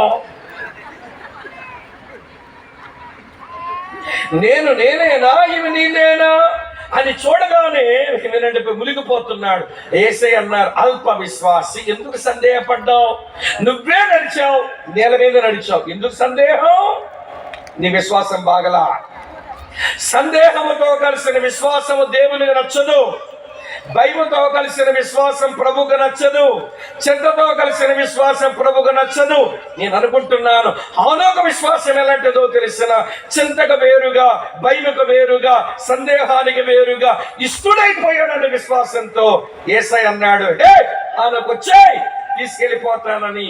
ఎవడ మరణం అతనికి ఇవ్వకుండా అని పరలోకానికి తీసుకెళ్ళిపోయాడు. యేసయ్య వస్తాడు. బతిక ఉన్న మనం ఎత్తబడాలనంటే వినండి ప్రియులు, ఎలాంటి విశ్వాసం నేర్చుకోవాలి? చింతకు వేరుగా, భయముకు వేరుగా, సందేహానికి వేరుగా మన విశ్వాసముతో దేవునికి ఇష్టమవ్వాలి. అప్పుడే ఎత్తబడేది. నువ్వు పాట పాడేస్తే ఎత్తబడిపోవు. యెహోవా కొరకు ఎదురు చూచేవారు నూతన బలం పొందుతారు, పక్షిరాజుల రెక్కలచా పైకి ఎగురుతారు. సరిగా ఎదురు చూడాలి నువ్వు. అమ్మా వింటున్నారా? విశ్వాసంతో ఎదురు చూడడం నేర్చుకోవాలి. యెహోవా కొరకు ఎదురు చూచేవారు నూతన బలం పొందుతారంటే ఏమిటా నూతన బలం అంటే? దేవునికి ఇష్టమైన విశ్వాసంతో వాళ్ళు భక్తి చేస్తారు. ఇప్పుడు దేవుని స్తోత్రం చెబుదామా? మంచి మాట. రెండో సంగతి చెప్తాను రండి, మళ్ళీ రండి. ఆదికాండం 5వ అధ్యాయం 24వ వచనం. ఆదికాండం 5వ అధ్యాయం 24వ వచనం ఏముంది అక్కడ? హానోకు దేవునితో నడిచిన తర్వాత, ఆగండి చాలండి, దేవునితో నడిచిన తర్వాత దేవుని అందరి విశ్వాసం ఉంచాడు, ఎత్తబడ్డాడు. రెండో మాట ఏంటో తెలుసా? దేవునితో నడిచాడు. అన్నదమ్ముల రక్కచెల్లులారా బాగా వినండి. ఒక మనిషి నడవాలంటే అడుగుతాను, చెప్పండి, బతుకున్నోడు నడుస్తాడా, చచ్చినోడు నడుస్తాడా? మాట్లాడరేమమ్మా? బతుకున్నోడే. ఒక మనిషి నడవాలంటే బలం లేక మంచం పట్టినోడు నడుస్తాడా, బలమైనోడు నడుస్తాడా? బలమైనోడే. ఒక మనిషి నడవాలంటే కాలు చేతులు కట్టేసినోడు నడుస్తాడా, లేకపోతే స్వేచ్ఛగా ఉన్నోడు నడుస్తాడా? అంటే ఒక మనిషి నడవాలంటే జీవం ఉండాలా, ఒక మనిషి నడవాలంటే బలం ఉండాలా, ఒక మనిషి నడవాలంటే ఈ రెండు స్వేచ్ఛ ఉండాలి. మనము దేవునితో నడవాలని ఆయన మనకు జీవం ఇచ్చినాడు. మొదటి యోహాను పత్రిక 5:12 చూడండి ఏమి రాస్తుందో. మొదటి యోహాను పత్రిక 5:12 ఉంటుంది, దేవుని కుమారుడు అంగీకరించేవాడు జీవము గలవాడే, దేవుని కుమారుడు అంగీకరించిన వాడు జీవము లేనివాడే. యేసు దేవుని కుమారుడు అంగీకరించాము గనక దేవుని జీవాన్ని పొందాం, జీవం వచ్చింది. మరి బలం ఉండాలిగా. 2 తిమోతి 2:1 రాసి ఉంటుంది, నా కుమారుడా క్రీస్తు యేసునందరి కృప చేత నువ్వు బలవంతుడు కమ్ము అన్నాడు. కృప చేత బలం వచ్చింది, ఇప్పుడు జీవం వచ్చింది, బలం వచ్చింది. మరి స్వేచ్ఛ ఉండాలిగా. గలతీ పత్రిక 5:1 ఉంటుంది. గలతీ 5:1 క్రీస్తు ఈ స్వాతంత్రమును మనకు అనుగ్రహించి మనల్ని స్వతంత్రులుగా చేశాడు గనక మళ్ళా మన దాస్యమనే కాడి కింద చిక్కుకోవద్దు అన్నాడు. యేసయ్యే స్వేచ్ఛనిచ్చినాడు, యేసయ్యే బలమునిచ్చాడు, యేసు ప్రభువారే జీవమిచ్చాడు. ఈ మూడిచ్చేమన్నాడు తెలుసా? నాతో నడవండ్రా అని పిలుస్తున్నాడు. నాతో నడిచేవారు ఎత్తబడేవారు. నమ్మానండి, బుడుంగును ములిగానండి, బాప్తీసం అయిపోయిందండి, చర్చికి వచ్చానండి, కానుక పెడుతున్నానండి, రొట్టె ముక్క తింటున్నానండి, రసము త్రాగుతున్నానని నిన్ను మోసం చేసుకోవద్దు. యేసయ్య రాకడలో ఎత్తబడే వాళ్ళు ఒకవేళ రావడం ఆలస్యమై మన ముందు చచ్చిపోతే పునరుత్థానములో మనం ఎత్తబడాలన్నా భూమి మీద బతికి ఉన్నప్పుడే విశ్వాసముతో దేవునికి ఇష్టమై ఉండాలా, దేవునితో నడిచిన వారమై ఉండాలా. ఈ 2 హానోకులు ఉన్నాయి గనకనే తాను ఎత్తబడ్డాడు. నేను ఈ రాత్రి వేళ మిమ్మల్ని అందరినీ మీ ముఖం మీదే ప్రశ్నిస్తున్నాను, నీ విశ్వాసంతో నువ్వు దేవునికి ఇష్టరాలివేనా? ఓ సహోదరుడా, దేవుని జీవం, దేవుని బలం, దేవుని స్వేచ్ఛతో నువ్వు దేవునితో కలిసి నడుస్తున్న వాడివేనా? ఏమో నీ సంగతి నువ్వే చూసుకో. యేసు రాజుగా వచ్చుచున్నాడు, భూలోకమంతా తెలుసుకుంటారు. రవి కోటి తేజుడు, రమ్యమైన దేవుడు, రారాజుగా ఆయన వస్తున్నాడు. నిజమే, మనం సిద్ధమేనా? ఆయనకి ఇష్టమైన విశ్వాసము కలిగి ఆయనతో కలిసి నడిచి నువ్వు సిద్ధపడ్డావా హానోకులాగా, లేకపోతే మిగిలిపోతావు జనత. 7 ఏళ్ల శ్రమలు నీ కొరకు కాచుకొని ఉంటాయి. అటు తదనంతరం అగ్ని ఆరని, పురుగు చావని, అగ్ని గుండం, నరకం నీ కొరకు కాచుకొని ఉన్నది జగత్త. భక్తి తమాషా కాదు. నేర్చుకుందాం ప్రియులారా, నేర్చుకుందాం. అయిపోయింది ఒక సంగతి. 2వ సంగతి చెప్తాను రండి. రాజులు 2వ గ్రంథం 2వ అధ్యాయం. రాజులు 2వ గ్రంథం 2వ అధ్యాయం చదువుతున్నాను, చూస్తారా? ఈ మంచి మాట ఇలా వ్రాసి ఉంది. 12వ వచనం, క్షమించండి 11వ వచనం తల్లి, 11వ వచనం.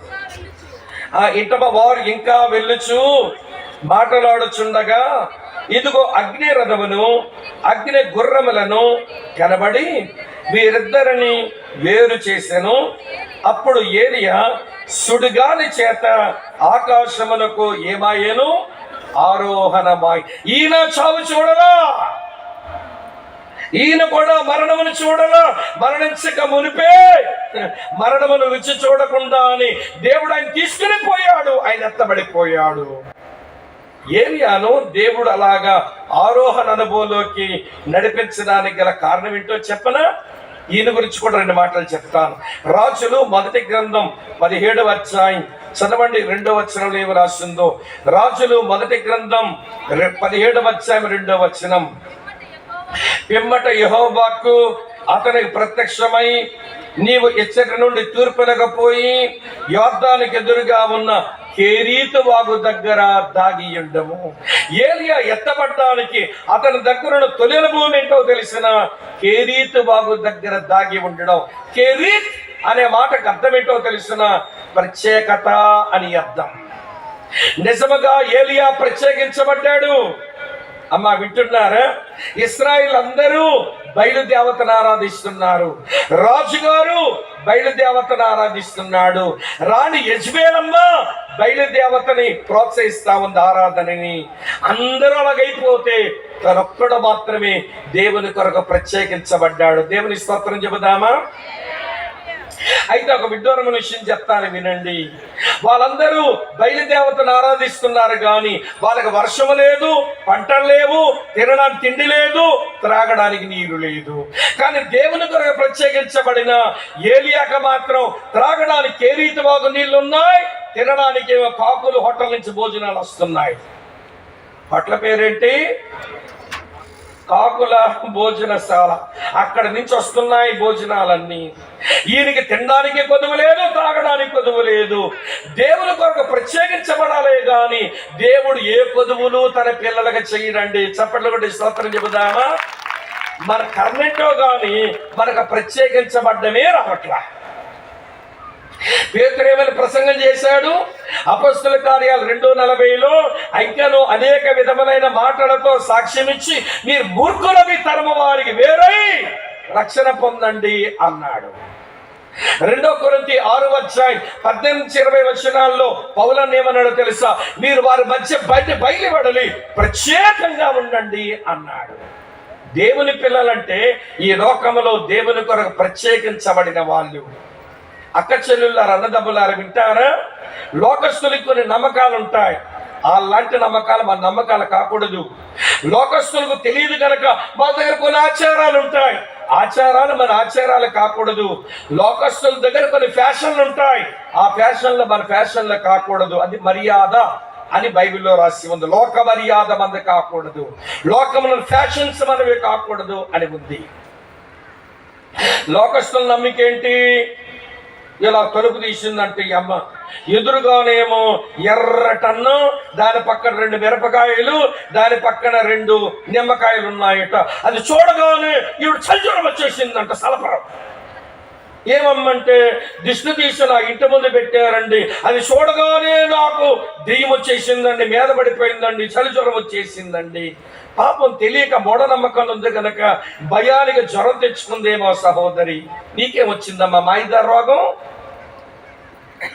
యేసుప్రభు నమ్మినాలు కూడాను ఎవరో దిష్టి తీసి అక్కడ పడేశారు. కాదు, తన్నేర్చి కూడా దానివల్ల ఏం అవ్వదు, అందులో ఏం లేదు. కానీ నేను చూడగానే ఈవిడికి సలపరం వచ్చేసి, అన్నయ్యో దిష్టి చూసి మా ఇంటి ముందు పెట్టగానే అది చూడగానే దెయ్యం వచ్చి గుండె మీద కూర్చుంది అన్నయ్య, తీక నులిపేస్తుంది అన్నయ్య, మెచ్చని ఎత్తేస్తుంది అన్నయ్య. సముద్రంలో పడి బుద్ధి లేని దాన. వాళ్ళ నమ్మకమేమో పాపం తెలియక అది నమ్మారు. నీ నమ్మకంలో ప్రత్యేకత ఉండొద్దా? అది ఉత్తి అందమైనమ్మా, సున్నం కలిపారు, పసుపు కలిపినారు, అది ఉత్తి నిమ్మకాయలే, ఉత్తి మిరపకాయలే, దానివల్ల ఏమి అవ్వదు. ఎందుకో తెలుసా? లోకంలో ఉన్నవానికంటే నాలో ఉన్నవాడు గొప్పవాడు అని చెప్పాల్సిన మనం చెప్పలేకపోతున్నాం. ఏంటి చూసారా? లోకస్తులేమో వాళ్ళ ఆచారాల్లో ఏదో శుభకార్యం చేసుకుంటే ఎవడ పచ్చటి ఆకులు కట్టారు. ఏం ఆకులమ్మవి? మీకు తెలిసినట్టుంది.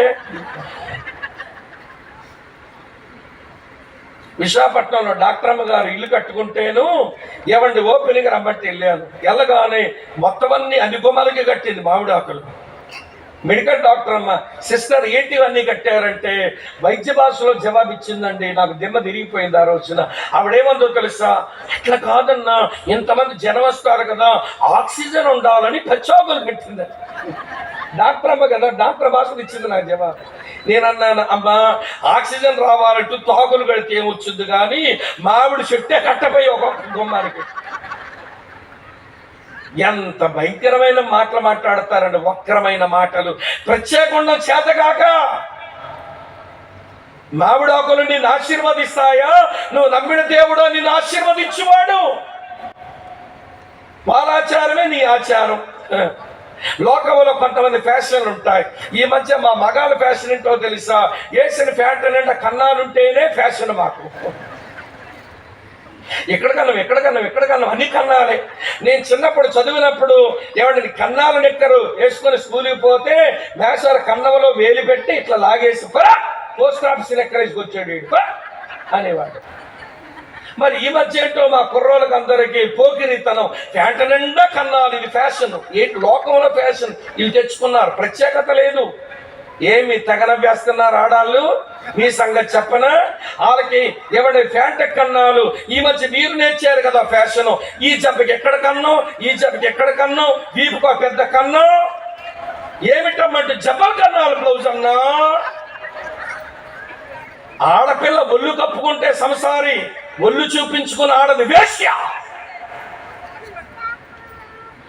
ఒళ్ళు కప్పుకునే ఆడపిల్ల సంసారి, ఒళ్ళు చూపించుకునే ఆడపిల్ల వేశ్య. ఆ సినిమాల్లో పనిచేసిన ఆడదానికి ఎక్స్పోజింగ్ లేకపోతే డబ్బులు రావు కనుక ఒళ్ళు చూపించుకుంది. అది కన్నాల బ్లౌజులు వేసుకుని నీకేమొచ్చింది?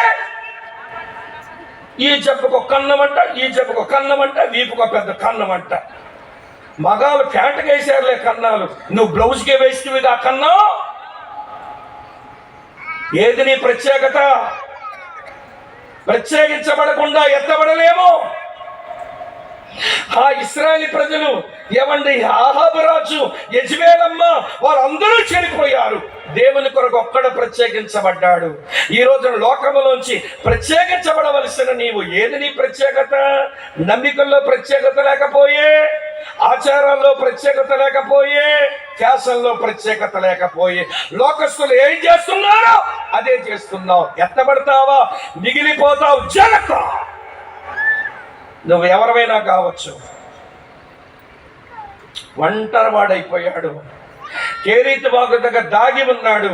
దేవుని కొరకు ప్రత్యేకించబడ్డాడు. మహాదేవుడు ఆయన పోషించి, ఆయన దప్పిక తీర్చి, ఆయన తన పని కొరకు సంసిద్ధునిగా చేసేసాడు. ఇంకెక్కువ చెప్పలేని సమయం లేదు గనక ఏలియా ఎత్తబడ్డానికి కారణం ప్రత్యేకించబడ్డ జీవితం. రెండో సంగతి చెప్తాను రండి. రాజులు 2వ గ్రంథం 2వ అధ్యాయంలో రెఫరెన్స్ వేసుకోండి, నేనే వివరాలు చెప్పేస్తాను, చదివితే టైం ఎక్కువ అవుతుంది. రాజులు 2వ గ్రంథం 2వ అధ్యాయంలో 2వ వచనం నుంచి, అమ్మ వింటున్నారా, 4వ వచనం వరకు. అప్పుడు ఏలియా ఏమో గిల్గాలులో ఉండేవాడు. హే ఏలియా, గిల్గాల్ నుంచి బేతేలిపో అంటే, ఏం దేవా ఎందుకు వెళ్ళాలి అని అడగల, వెళ్ళిపోయాడు బేతేలుకి. బేతేల్లో ఉంటే మళ్ళీ దేవుడు అంటాడు, హే ఏలియా ఎక్కడి నుంచి ఎరుకోకపో అన్నాడు. అక్కడి నుంచి బయలుదేరి మళ్ళీ ఎరుకోకపోయాడు. ఎందుకు వెళ్ళాలి దేవని లేదండి ప్రశ్న. ఎరుకోకి వెళ్ళాక దేవుడు అన్నాడు, హే ఏలియా యోర్దానికి పో అన్నాడు. యోర్దానికి పోయినాడంతే. ఏమిటి అనుభవం అంటే, దేవునికి ప్రశ్నించని విధేయత. దేవుని కొరకు ప్రత్యేకత, దేవునికి ప్రశ్నించని విధేయత. అమ్మ వింటున్నారా? దేవునికి ఒక ప్రత్యేకత, దేవునికి ప్రశ్నించని విధేయత ఏలియా ఎత్తబడ్డానికి కారణమైంది. ఈరోజు విధేయత చూపడంలో ప్రశ్నించకుండా విధేయతలు వచ్చా? ఎందుకు అలాగెందుకు, ఇలా చేస్తా అలా చేస్తా అని ఎన్ని ప్రశ్నలు వేస్తావా ఈ తల్లి విధేయత చూపించే ముందు? ఒక విషయం చెప్పనా, ప్రశ్నించే విధేయత అది అవిధేయతే. దేవుడు ఒక మాట సెలవిచ్చాడనంటే మారు దేవుని ప్రశ్నించకుండా విధేయత చూపినప్పుడే అది సరైన విధేయత. యేసయ్య అలా విధేయత చూపినాడమ్మా. హెబ్రీ పత్రిక 5వ అధ్యాయం 8వ వచనంలో ఉంటుంది, ఆయన దేవుని కుమారుడై ఉండియు తాను పొందిన శ్రమల వలన విధేయత నేర్చుకున్నాడట. ఫిలిప్పీలకు రాసిన పత్రిక 2వ అధ్యాయం 8వ వచనం అంటాడు, శిలువ మరణం పొందినంతగా తాను విధేయత చూపిన వాడై అని రాసి ఉంది. ఇప్పుడు నేరుగా మీ ముఖం మీద అడుగుతున్నా, ప్రశ్నించని విధేయత వచ్చా? రాజాది రాజా రావే, రాజులకు రాజువై రావే అని పిలిచేస్తే ఎత్తబడిపోతాను అనుకోవద్దు. సిద్ధమేనా? దేవుని కొరకు ప్రత్యేకించబడి సిద్ధపడితేవా? దేవునికి ప్రశ్నించని విధేయత చూపి సిద్ధపడితేవా? లేకపోతే ఎత్తబడలేము, మిగిలిపోతాము. అనే ఆలోచన గట్టిగా నీ మనసులో పడనివ్వండి. ఎందుకంటే ఎక్కువ చెప్పలేని ఇది రెండు. దేవునికి ఇష్టమైన విశ్వాసం, దేవునితో నడిచిన అనుభవం హానోకు వెళ్ళడానికి కారణమైంది. దేవుని కొరకు ప్రత్యేకించబడిన అనుభవం, దేవునికి ప్రశ్నించని విధేయత ఏలియా ఎత్తబడ్డానికి కారణమైంది. చదువుతాను చూడండి. 3వ సంగతి చెప్పి ముగింపుకు వస్తాను, టైం అవుతుంది కనుక. లూకాసు సువార్త 24 అధ్యాయం 51వ వచనం. లూకాసు సువార్త 24 అధ్యాయం 51వ వచనం. వారిని ఆశీర్వదించుచుండగా ఆయన వారిలో నుండి ప్రత్యేకించబడి పరలోకమునకు ఏమాయను. ఇది యేసయ్య ఎత్తబడిన అనుభవం. యేసు ప్రభువారు అలా ఎత్తబడ్డానికి గల కారణం ఏంటి అని అంటే, వినండి ప్రియుల, 2 కారణాలు చెప్తాను. అందులో మొదటి కారణం ఏంటో తెలుసా? యోహాను సువార్త 6వ అధ్యాయం 38వ వచనం. యోహాను సువార్త 6వ అధ్యాయం 38వ వచనం ఇలా ఉంది. చదువుతాను చూడండి. నా ఇష్టము నెరవేర్చుకుంటకు నేను రాలేదు, నన్ను పంపిన వాని చిత్తము నెరవేర్చుటకి నేను పరలోకము నుండి దిగి వచ్చేదని. యేసు ప్రభు యొక్క నిఘంటువులో, యేసు ప్రభు యొక్క డిక్షనరీలో నా ఇష్టం అనే మాట ఎప్పుడూ లేదు. నా ఇష్టమని పలికిన వాడు కళ్ళు ఓడబెరకబడి, జుట్టు గొరిగించబడి, తిరగలి విసురు వంటి వాడయ్యాడు. పాత నిబంధనలో సంశోను నా ఇష్టం అనే మాట దేవుని పిల్లలకు తగదు. మన జీవితంలో ఉండవలసింది దేవుని ఇష్టం అనే మాట. 1 యోహాను పత్రిక 2:17 రాసి ఉంటుంది, లోకము దాని ఆశలు గతించిపోవును గాని దేవుని చిత్తము చెయ్యవాడు నిరంతరము నిలుస్తాడు. అన్నదమ్ములారా, అక్క చెల్లులారా, వినండి. దేవుని చిత్తం చేయడం నీకు ఇష్టమేనా? నీ బ్రతుకులో దేవుని చిత్తమే జరగాలని తపనుందా? ఇది కూడా పాడతారండి. మీవే పాడతారు లేదో నాకు తెలియదు. మావే పాడతారని ఎంత బాగా పాడతారో. సర్వచిత్తంబు నీదేనయ్యా, స్వరూపమిచ్చే కొమ్మరివే, సారే పైనున్న మంటీనయ్యా, సరి ఒక పాత్రగా చెయ్యమయ్యా. బాగుంది పాట. మరి ఏదో చేయబోతున్నావు. భార్య అంది, ఏమండి తొందరపడకండి, ప్రార్థన చేద్దామండి, ఆగండి. మూతి మీద మేసమన్న మాకు నా ఇష్టం. మరి గుడ్లు ఏం పాడతీవి? సర్వచిత్తంబు నీదేనయ్యా, స్వరూపం ఇచ్చే కొమ్మరివే. అక్కడేమో దేవుని చిత్తం అని పాడతీవి, ఇంటికి వచ్చాక నా ఇష్టం అని అరిసిటివా? ఆడాళ్ళు కూడా ఇలాంటి వాళ్ళు ఉంటారు. భర్త అంటాడు, ఏమో పాప తొందరపడతావు ఎందుకే, కొంచెం ఆగు, ప్రార్థన చేద్దాం, దేవుడేదో దారి చూపిస్తున్నాడంటే నా ఇష్టం. బొగ్గలు తిప్పుతుంది, బొగ్గల బలిలాగా, బొగ్గపోటు పొడిచినోడు లేక దీనికి. నా ఇష్టం ఏంటి? నీ ఇష్టం. నీ యజమానిని, నువ్వు యజమాను కాదు, యజమాని రాజు అని మర్చిపోయి యజమాని చోట్ల నా ఇష్టం అనే ఆడాలు లేరా? నా ముందే కూర్చొని ఉంటారులేండి మా 5-6 అక్కలు. నా ఇష్టం అని రాలిపోతుంటారు వీళ్ళు. నా ఇష్టం అనే మాట నాకు మంచిది కాదు, నా ఇష్టం అనే మాట సేవకులకు మంచిది కాదు, నా ఇష్టం అనే మాట మనకి ఎవరికి మంచిది కాదు. మనందరికీ మంచి మాట దేవుని ఇష్టం, అంతే. యేసయ్య ఎత్తబడ్డానికి కారణం తండ్రి చిత్తం అని చేసేవాడు. తండ్రి, నా ఇష్టం కాదు, నీ చిత్తమే సిద్ధించునుగాక. అందుకే ఎత్తబడ్డాడు ఆయన. ఇంకో విషయం చెప్పి ముగింపుకు వస్తాను. అదే యోహాను సువార్త 8:50 వచనం చూడండి. 8:50 ఇలా రాసి ఉంది, నేను నా మహిమను వెతుకుటలేదు. యేసు ప్రభు వారు సొంత మహిమను వెతికేవాడు కాదు. సొంత మహిమ అంటే గుర్తింపు, గౌరవము, మెప్పుకోలు, ఇవన్నీ కావాలనే కోరిక. మళ్ళెవరు గుర్తించలేదనుకోండి ఎంత ఒళ్ళు మండుద్దో, మళ్ళెవరు పట్టించుకోలేదనుకోండి ఎంత ఒళ్ళు మండుద్దో. అంతెందుకండి, జాషువా గారు వందన సమర్పణలో నీ పేరు చెప్పలేదనుకోండి, లోపల కొత్త ఆడిపోతాం. మేము డబ్బులు ఇవ్వలేదా, మా పాస్టర్ గారితో పాటు మేము రాలేదా, ముత్తుకూరు మా పేరు చెప్పలేదు, మా ఊరు చెప్పలేదు, మమ్మల్ని పొగడలేదు. తెలుగులకు ఒక రోగం ఉంటుందట, మన రోగమే చెప్పంటారా? కూరక తాలింపు, బట్టక జాడింపు, తెలుగోడి పొగుడింపు, లేకపోతే బతకలేమంటారు. కూరకేంటమ్మా ఇలాంటి చెప్తారు బాబు మీద. కూరక తాలింపు, బట్టకేంటి బాబు, జాడింపు. తెలుగోడికి ఏముండాలట, పొగుడింపు. ఎవడో పొగుడుతుంటే పులిసిపోతుంటామండి మనం. మీ వైపు ఉంటుందో లేదో నాకు తెలియదు. మా వైపు ధనుర్మాసంలో అంటే డిసెంబర్ 15 నుంచి జనవరి 15 వరకు గంగిరెడ్ల ఆయన ఎద్దులు బాగా డెకరేట్ చేసుకుని ఇంటి ముందు తెస్తాడు. తెచ్చి ఇంట్లోనే పొగిడిస్తాడు ఎద్దుతో. ఎలా పొగిడిస్తాడో తెలుసా?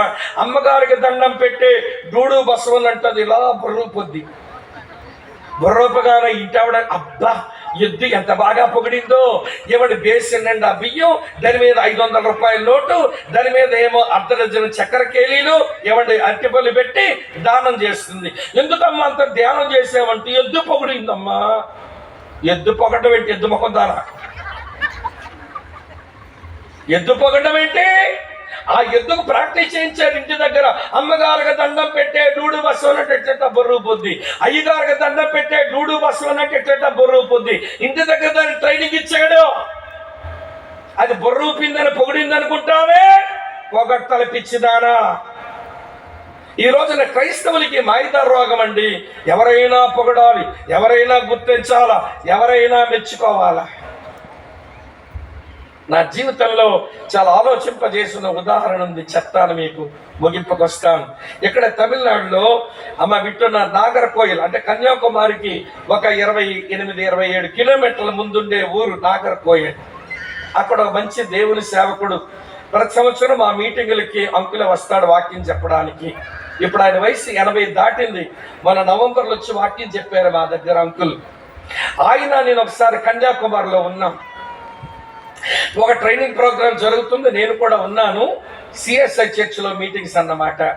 సరే, ఆ శనివారం రాత్రి సంఘ పెద్దలందరూ వచ్చి నన్ను, ఆయన్ని, ఇంకా కొంతమంది చెప్పారు, రేపు మనం ఎమ్మెల్యే గారింటికి వెళ్ళి భోజనంకి వెళ్ళాలి, మీరు వచ్చినప్పుడే రెడీ రండి అన్నారు. నేను అడిగాను, ఎమ్మెల్యే గారింటికి ఎందుకండి అంటే, ఎమ్మెల్యే గారు మా చర్చ్ మెంబర్ అండి అన్నారు. చర్చ్ మెంబర్ అయితే మరి మీటింగ్లు అయ్యి ఆయన రాలేదు కదంటే, రాకపోవడం ఏంటి బ్రదర్, అక్కడ కూర్చున్నాడే తెల్ల పంచి తెల్ల షర్ట్ వేసుకుని డ్రమ్ వాయించాడే ఆయన మా ఎమ్మెల్యే గారు అన్నారు. పురి బాబు ఇంత దీనంగా ఉన్నాడు ఇంటి ఎమ్మెల్యే గారు అనుకున్నాక సరే ఆదివారం ఉదయం భోజనానికి వెళ్ళాం. ఎమ్మెల్యే గారింట్లో భోజనాలేమో ఎక్కువ మందిని పిలిచాడేమో, చాలా మంచిగా ఏర్పాటు చేస్తే అందరూ తిన్నాక, ఏమండి మా అంకుల్ నాగర్కోయిల్ ఆయన, ఈయన క్లాస్మేట్స్ అంట. ఆయనది నాగర్కోయిలే, గత కన్యాకుమారి ఎమ్మెల్యే అయినాడు ఆయన. సార్ వాళ్ళిద్దరు ఫ్రెండ్స్ అంట. అతను అడిగాడు, స్పర్జన్ ఎలాగున్నాయి భోజనాలు అన్నాడు. స్పర్జన్ గారు నవ్వుతూ, భోజనాల సంగతి తర్వాత చెప్తాను కానీ నీ డైనింగ్ టేబుల్ ఎంత బాగుందో అన్నాడు. నీ డైనింగ్ టేబుల్ మీద వేసిన గుడ్డ ఎంత బాగుందో అన్నాడు. ఆ గుడ్డ మీద పెట్టిన గిన్నెలు ఎంత బాగున్నాయో అన్నాడు. ఆ గిన్నెల్లో అనుభవించిన ఆహార పదార్థాలు ఎంత రుచిగా ఉన్నాయో. వీఆర్ ఎంజాయిడ్, మేము బాగా ఆనందించాము ఈ పూట భోజనం, చాలా బాగున్నాయనంటే ఎమ్మెల్యే గారు నవ్వుతుంటారు, స్పర్జన్ నా డైనింగ్ టేబుల్ మెచ్చుకున్నావు, దాని మీద నేను వేయించిన గుడ్డ మెచ్చుకున్నావు, దాని మీద నేను పెట్టిన గిన్నెలు మెచ్చుకున్నావు, గిన్నెల్లో వేసిన భోజనం మెచ్చుకున్నావు, కానీ నా వంటగదిలో కొన్ని గిన్నెలు ఉండిపోయినాయి, నా వంటింట్లో కొన్ని గిన్నెలు ఉండిపోయినాయి. అవి స్టవ్ మీద కాలాయి, అవి మసిపడ్డాయి. వండే వాళ్ళు గరిటెలతో వండుతున్నప్పుడు ఆ గరిటె దెబ్బలు తిని సొట్టన పడ్డాయి, అవి కాలాయి. ఆ గిన్నెలు ఒకటెక్కడికి రాలా. ఇవన్నీ మెచ్చుకున్నావు కానీ దాని విషయం ఒక్క మాట ఆడ చెప్పలేదే అంటూ నవ్వుతున్నాడు. ఈరోజు క్రైస్తవులు ఇక్కడ ఉండాలనుకుంటున్నారు, అక్కడ ఉండాలని ఎవరికీ లేదు అన్నాడు. క్రైస్తవుడు అంటే టేబుల్ మీద కనబడి అందరితో మెచ్చబడ్డానికి ఇష్టపడకూడదు కదా. మనం ఎక్కడ ఉండాలట, తెర వెనకాల ఉండి కరిగిపోవాలా, కన్నీరు కార్చాలా, ఖర్చు అయిపోవాలా, 10 మందికి ఉపయోగపడాలా. అమ్మా, అది క్రైస్తవ జీవితం. ఎవరో పొగుడుతారని ఎదురు చూస్తామే, ఎవరు బెచ్చకపోతే అలిగేస్తామే. నేను కాలుకి ఇచ్చాను కదండి, పాస్టర్ గారు నేను పొగడలేదండి, ఈ మధ్య ఏంటోనండి, పాస్టర్ గారు మీకు కనబడుతున్నావా? పక్షవాత రోగం వచ్చిన గడుదర పోతుంది, పక్షవాత జబ్బు వచ్చిందల్లా. వద్దు వద్దు వద్దు. మనం భూమి మీద మనం పొగడబడకపోతే, భూమి మీద మనం మెచ్చబడకపోతే, భూమి మీద మనం ఎవరు అభినందించకపోతే పరలోకములో మన ఫలం అధికమవుతుంది. దేవుని స్తోత్రం చెబుదామా? ఎవరైనా పొగిడితే దండం పెట్టండి, అయ్యా నన్ను పొగడొద్దండి, నా పేరు చెప్పొద్దండి, మీరు దండం పెడతానండి, నా పరలోకంలో వచ్చే బహుమానం పోగొట్టుకోకండి, మీరు పాడు చేయకండి, మీరు దండం పెడతా అని తప్పించుకొని పోవాలి. కానీ పొగుడుతుంటే ఇలాగ ఎగరేస్తా ఏమనుకుంటా? నీకు భక్తి అర్థమై సావలా. యేసయ్య అంటున్నాడు, నేను నా మహిమ కొరకు బతకడంలా, నా అంతటా నేనే రాలేదు, వచ్చానని చెప్తే కాదా, తనంతట తానే రాలేదా, కానీ నా తండ్రి పంపిస్తూ వచ్చానంటున్నాడు. నా అంతటా నేనే మాట్లాడడం లేదంటాడు. ఏ తొలుగుతాను మాట్లాడలేడా, నా తండ్రి ఇచ్చిన మాటలే చెప్పానంటున్నాడు. తనకు తాను కార్యాలు చేయలేడా, చేయగలడు, కానీ నా తండ్రి ఏం చేయమంటే అది చేశానని చెప్తున్నాడు. మహిమ ఎవరికి ఇస్తున్నాడు ఆయన? మాట్లాడరేమమ్మా తండ్రికి. ఆయన మాత్రం దాగి బతుకుతున్నాడు. నేను నా సొంత మహిమను వెతుకుతూ తిరగడం లేదు. వింటున్నారా? నేను దాగి బతకాలనుకుంటున్నాను. ఈ రాత్రి వేళ అడుగుతున్నాను ఒక మాట, ఎత్తబడాలని నిజంగా ఆశపడితే నీ బ్రతుకులో ఏది సంభవించినా, నువ్వు ఏది చేయగలిగినా మహిమ దేవునికి వచ్చినట్లుగా బ్రతుకు. అక్క, చెల్లి, తమ్ముడన్న, నువ్వు ఎత్తబడతావు. సరే వినండి, దేవునికి ఇష్టమైన విశ్వాసమును కలిగి దేవునితో నడిచి హానుకి ఎత్తబడ్డాడు. మంచిది. దేవుని కొరకు ప్రత్యేకించబడి దేవునికి ప్రశ్నించని విధేయత చూపి ఏలి ఎత్తబడ్డాడు. మంచిది. దేవుని చిత్తమును చేసి దేవుని మహిమపరిచి యేసయ్య ఎత్తబడ్డాడు. మంచిది. ఇవన్నీ చెప్పుకోని విషయం ఏంటో తెలుసా? యేసు ప్రభువు త్వరగా వస్తాడు అని ఆయన కొరకు కనిపెట్టడంలో ఉన్న శక్తి ఏంటో తెలుసా? అలా ఎవరైతే కనిపెడుతూ ఉంటారో దేవునికి ఇష్టమైన విశ్వాసం నేర్చుకుంటారు, దేవునితో నడవడం నేర్చుకుంటారు, దేవుని కొరకు ప్రత్యేకించబడతారు, దేవునికి ప్రశ్నించని విధేయత చూపుతారు, దేవుని చిత్తమే చేస్తారు, చివరికి దేవుని మహిమ కొరకు బ్రతుకుతారు. అలా బ్రతికిన వారు యేసును ఎరగక నాశనానికి వెళుతున్న, తీర్పుకు వెళ్ళిపోతున్న ఆ మనుషుల కొరకు భూమి మీద పనిచేస్తారు. నెల్లూరు మొదలుపెట్టి బాపట్ల తీర ప్రాంతం వరకు యేసును ఎరగని గ్రామాలున్నాయి, సంగమ లేని గ్రామాలున్నాయి. అవి మిగిలిపోయావే. నువ్వు నిజముగా ఎత్తబడే గుంపుకు చెందిన దానవైతే, నువ్వు ఎత్తబడే వ్యక్తివైతే, ఈ సేవకుల సహాయంతో వీళ్ళు పరుగులు పెడుతుంటే వెనకాల నిలిచి సువార్త అందరి ఊరికి సువార్త వెళ్ళేలాగా, సంఘము లేని చోట ఒక సంఘము స్థాపించబడేలాగా, మీ సంఘాలకు కొన్ని ఉపసంఘాలు తయారవునట్లుగా ఈ సేవకులతో చేతులు కలుపుతావా?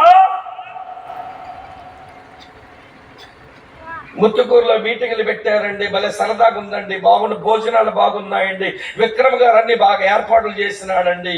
ఇవన్నీ పరలోకం వరకు చేరవు.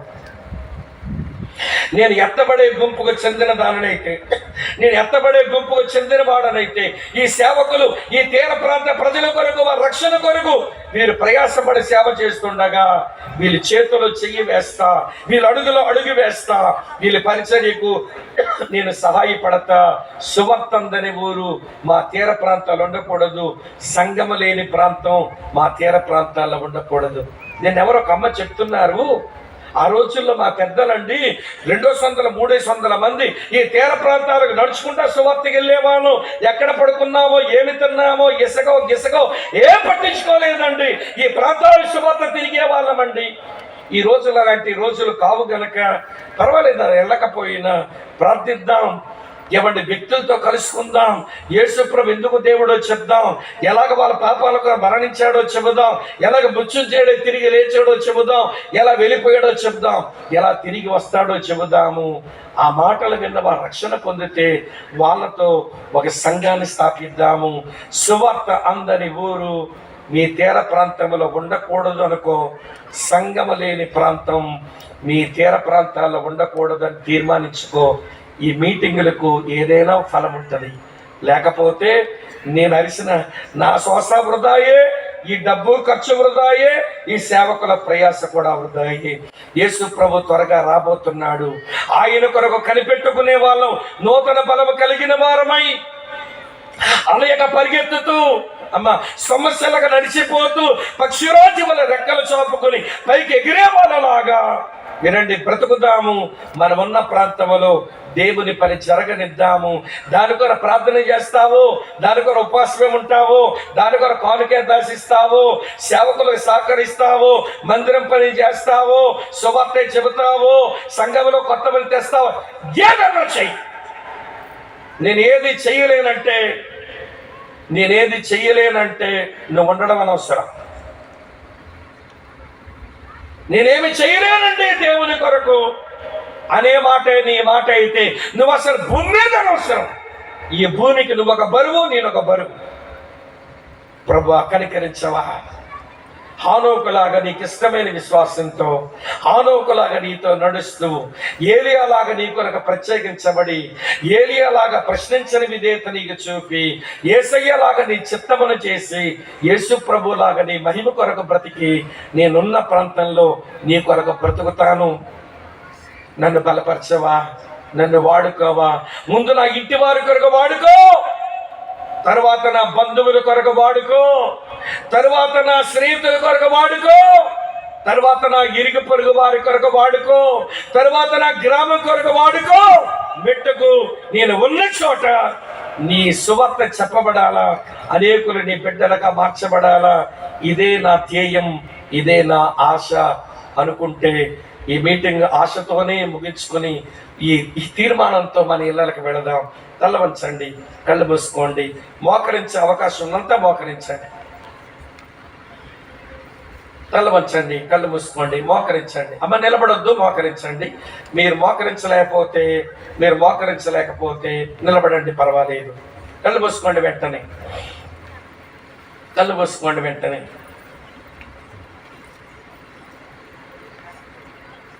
పిల్లలు ఎవరు కదలకండమ్మ. మధ్యలో ప్రార్థన చేసే సమయం మీరు పాడు చేసుకోకండి. కదలొద్దు దయచేసి. కుర్చీలు ఉన్న వాళ్ళు దిగండి, తప్పులేదు.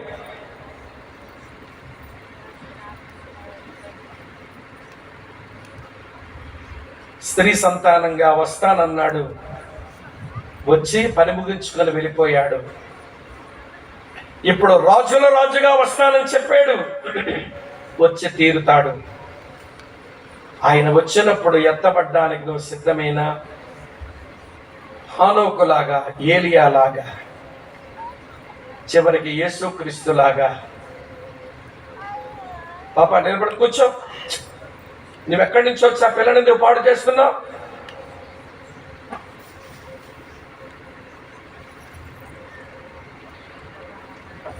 దేవునికి ఇష్టమైన విశ్వాసమా, లేకపోయే దేవునితో నడిచిన అనుభవాలా లోపించే, దేవుని కొరకు ప్రత్యేకించబడిన జీవితమా, లేకపోయే దేవునికి ప్రశ్నించని విధేయత చూపడమా, అలవాటు లేకపోయే దేవుని చిత్తం చేయటమా, అది మన నిఘంటువులో లేని మాట అయిపోయి, చివరికి దేవుని మహిమ కొరకు బ్రతకడము చేత కాకపోతే ఎలాగ ఎత్తబడతాం చెప్పండి? ఎత్తబడ్డానికి సిద్ధపడ్డ మన ఉన్న ప్రాంతాలలో దేవుని పని జరగాలి, సువార్త చెప్పబడాలి, సంఘాలు స్థాపించబడాలి. అన్న సోమన్న, అయిపోయినాయి మీటింగులు. ఒట్టిగానే నేను ఇంటికి వెళ్ళలేను. ఒక తీర్మానం తీసుకొని ఇక్కడి నుంచి వెళతాను. ఈ 6 అనుభవాలు కలిగిన వాడనై, ఈ 6 అనుభవాలు కలిగిన దాననై నేను ఇంటికి వెళ్ళి, నా ఇంటికి, నా బంధువులకి, నా స్నేహితులకి, నా ఇరుగు పొరుగు వారికి, నా గ్రామానికి దేవుని వెలుగు వచ్చినట్లుగా నేను బ్రతుకుతా. ఇదే నీ తీర్మానమైతే ప్రార్థన చేసుకో.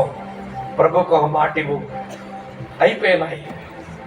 డబ్బు చాలా ఖర్చు అయింది. ఇక్కడ చాలా మంది చెమటోడ్చి కష్టపడ్డారు. ఇక్కడ ఒక తీర్మానం జరగాలి. నువ్వు దేవుని కొరకు బ్రతకడానికి ఒక మంచి నిర్ణయం తీసుకుని ఇక్కడి నుంచి వెళ్ళాలి. ఎవరైనా తమ్ముడు, స్వామి, అన్నయ్య, స్వామంకుల్, దేవుడు నాతో మాట్లాడాడు ఈ రాత్రి. హానోకులాగా, ఏలియాలాగా, యేసయ్యలాగా 6 అనుభవాలు తెచ్చుకొని శక్తి కలిగి నేను భక్తి చేస్తా. ఆయన కొరకు ఎదురు చూస్తూ శక్తి కలిగి నేను భక్తి చేస్తా. సువార్త ప్రకటించబడినట్లు, సేవ పెరుగునట్లు, సేవకులు వాడబడినట్లు నేను కూడా సేవలో పాలిభాగస్తురాలనవుతా, సేవలో జతపని వాడినవుతా. నా కొరకై ప్రార్థన చేస్తారా అండి అనేవాళ్ళు ఉంటే ఈవేళ చెయ్యత్తమని అడగను. అది కొంచెం తేలికైన మాట. ఈరోజు ఉన్న పాటలు లేచి నిలబడతారా? ఈ కొరకై ప్రార్థన చేస్తాను. అందరిని నిలబడమని నేను కోరడం లేదు. తీర్మానం జరిగితే నిల్చో, సువార్త ప్రకటించడానికి తీర్మానం చెయ్యి, ఆయన సేవ నీ ద్వారా జరగడానికి తీర్మానం చెయ్యి. ఉపవాసం ఉంటావో, కన్నీరు కారుస్తావో, కానుక ఇస్తావో, సేవకులు వెనక ఉండి మందిర సేవ చేస్తావో, ఏదైనా చెయ్యాలి. నీవు ఏది చెయ్యలే. నీవు మన బతికొండడమే అనవసరం అనిపిస్తుందన్న మోటు మాట వాడాను. అక్క, చెల్లి, తమ్ముడన్న ఇంకెవరైనా ఉన్నారా? ఇంకెవరైనా ఉన్నారా? ఇంకెవరైనా ఉన్నారా? తీర్మానం జరిగితే లేచి నిలబడండి. తీర్మానించుకోవడం రాకపోతే మోకరించి ధ్యానం చెయ్యండి. ఏ మాట నీ గుండెగా తగల్లేదా? ఏ మాట నీ ఆత్మకు సరిపోదా?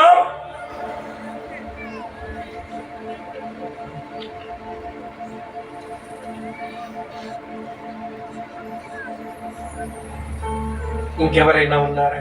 అమ్మ, చెల్లి తిరగకూడదమ్మా ప్లీజ్.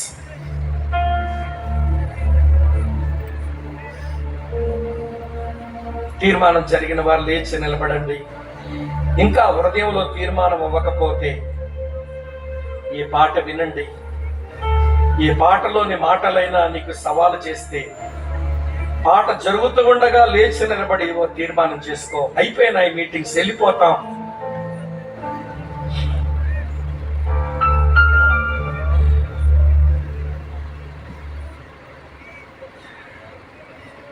సువార్త అందని ఊరు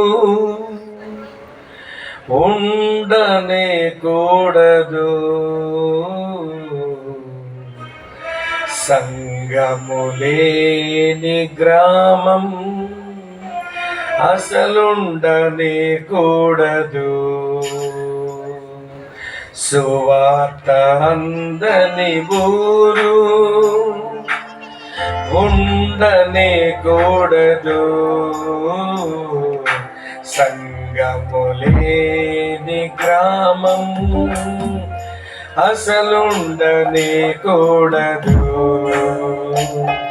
ఇదే ఇదే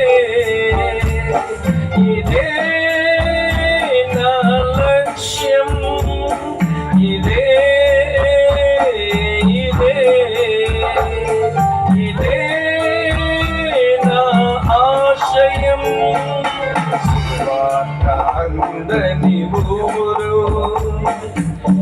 ఉండనే కూడదు, సంగములేని గ్రామం అసలుండనే కూడదు.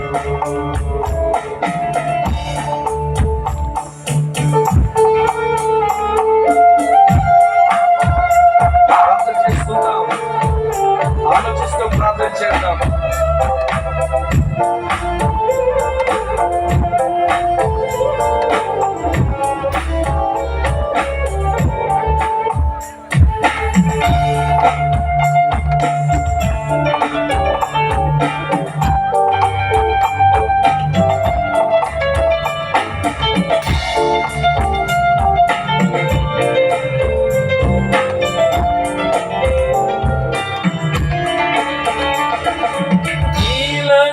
సాధనలో నే లక్ష్య పెట్టను నా ప్రాణం,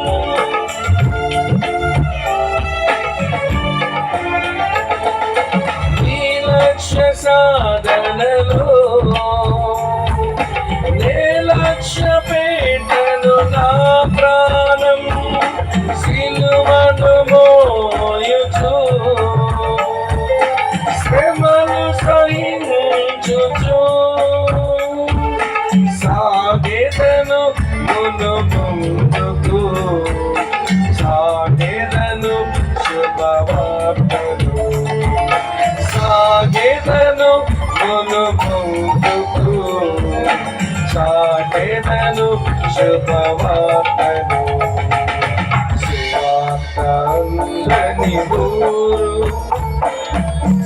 ఉండనికూడదు, సంగములేని గ్రామం అసలు ఉండనికూడదు.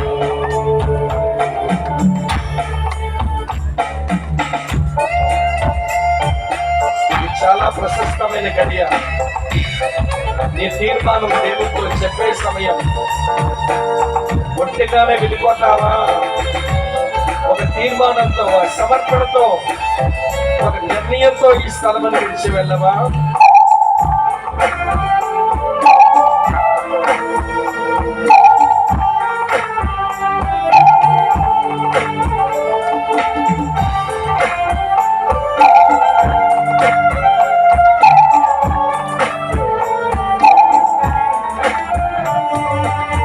వస్తులైనా ఉంటాగాని ప్రభుని సేవను విడువను నేను.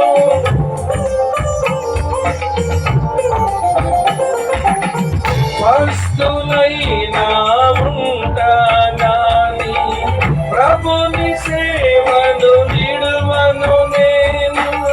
నిందలైనా మోసాగాని నీతినెప్పుడు విడువను నేను. సాగెదను ముందుకు, సాగెదను శుభవార్తను, సాగెదను ముందుకు, సాగెదను శుభవార్తను. సువార్త అందని ఊరు ఉండనికూడదు, సంగములేని గ్రామం అసలుండనికూడదు. సువార్త అందని ఊరు ఉండనికూడదు, సంగములేని గ్రామం అసలుండనికూడదు. ఇదే ఇదే ఇదే నా లక్ష్యం, ఇదే ఇదే ఇదే నా ఆశయం, ఇదే ఇదే ఇదే నా లక్ష్యం, ఇదే ఇదే ఇదే నా ఆశయం, ఇదే ఇదే ఇదే నా లక్ష్యం, ఇదే ఇదే ఇదే నా ఆశయం.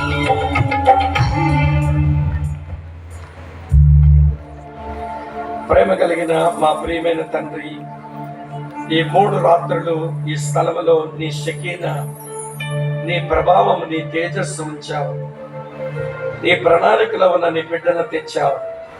ఏ మాటలు చెప్పడం నీ చిత్తమైందో అది చెప్పేలాగా నాకు నువ్వు కృపనిచ్చావు.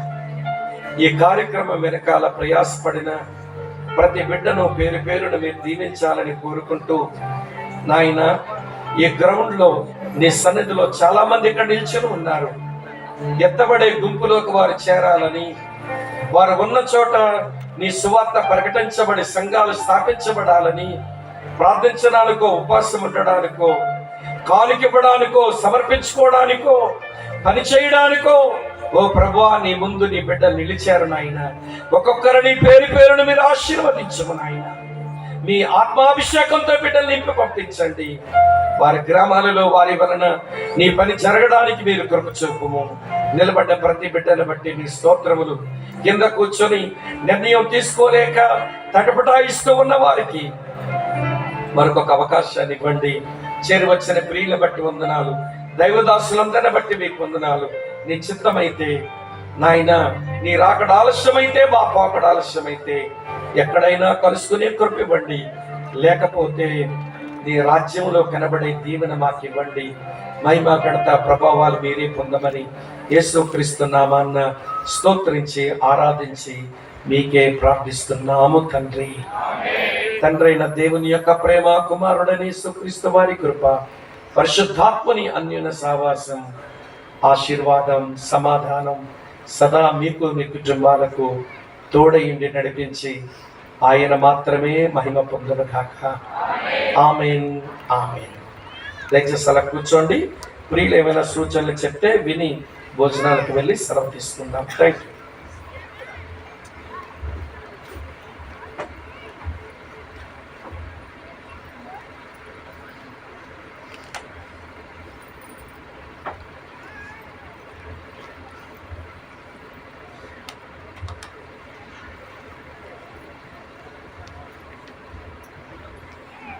దేవునికి స్తోత్రం.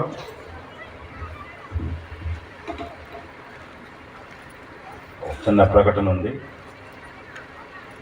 కృపా ఫైర్ అభిషేక మినిస్ట్రీస్ వారి 11వ వార్షికోత్సవ ఉద్యోగ స్వార్థ సభలు 2023 జూన్ 19, 20 సోమ మంగళ ప్రతిరోజు సాయంకాలం 6 గంటలకు గురవైశాల నారాయణ కాలేజీ ప్రక్కన ప్రేమతో ఆహ్వానించేవారు పాస్టర్ సొలొమన్ గారు.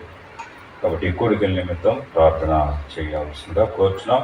క్రీస్తునందున ప్రియమైనటువంటి దేవుని ప్రజలారా, ఈ 3 దినాలు క్రీస్తు స్వరూప్య అనుభవ కూడికలు సముద్ర తీర ప్రాంత పాస్టర్స్ కమిటీ అధ్యక్షతన దేవుడు ఘనంగా జరిపించిన దాన్ని బట్టి ఈ యొక్క కూడికలకు దేవుడు తన దాసుణ్ణి ఆయన ఆత్మతో అభిషేకించి ఈ 3 దినాలు పగళ్ళు రాత్రి 3 రాత్రులు ఒక అద్భుతమైనటువంటి దైవ సందేశాలను దేవుడు తన దాసుడైనటువంటి పిఏ స్వామి గారు పాస్టర్ గారి ద్వారా అందించడం జరిగింది.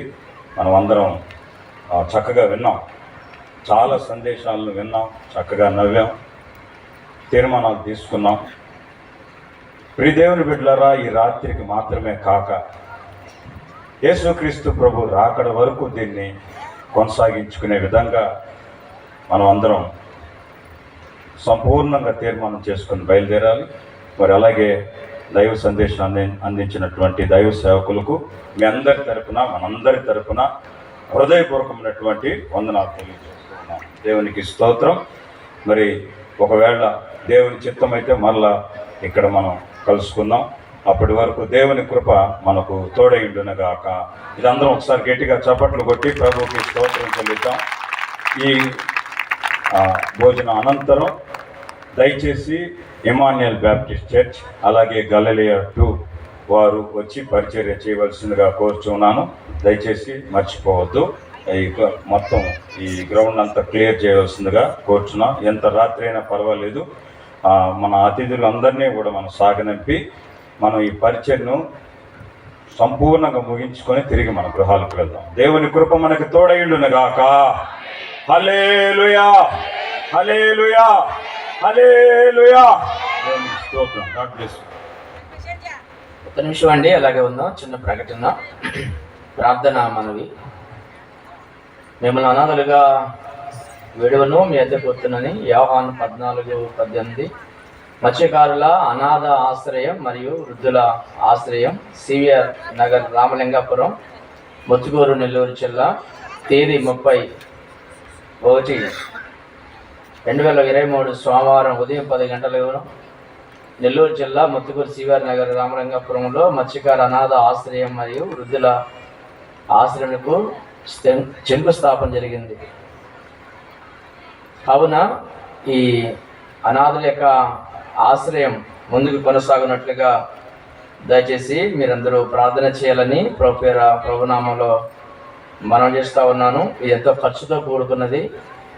అనేక మంది అనాథులు ఈ ఆశ్రయంలో చేరి ఆదరించబడినట్లుగా, మేలు పొందినట్లుగా దయచేసి మీరందరూ ప్రార్థన చేయాలని మనం చేస్తున్నాం. దీన్ని నడిపిస్తున్నటువంటి వారు ఎల్లంగారి నాగరాజు గారు.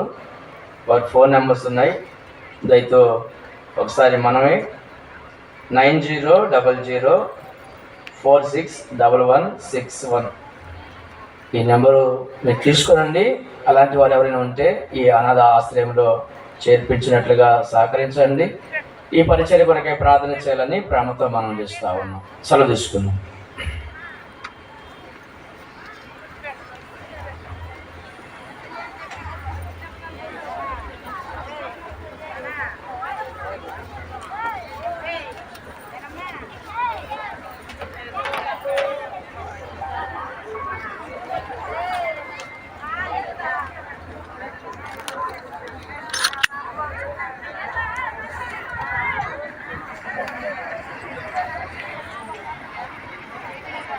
Pero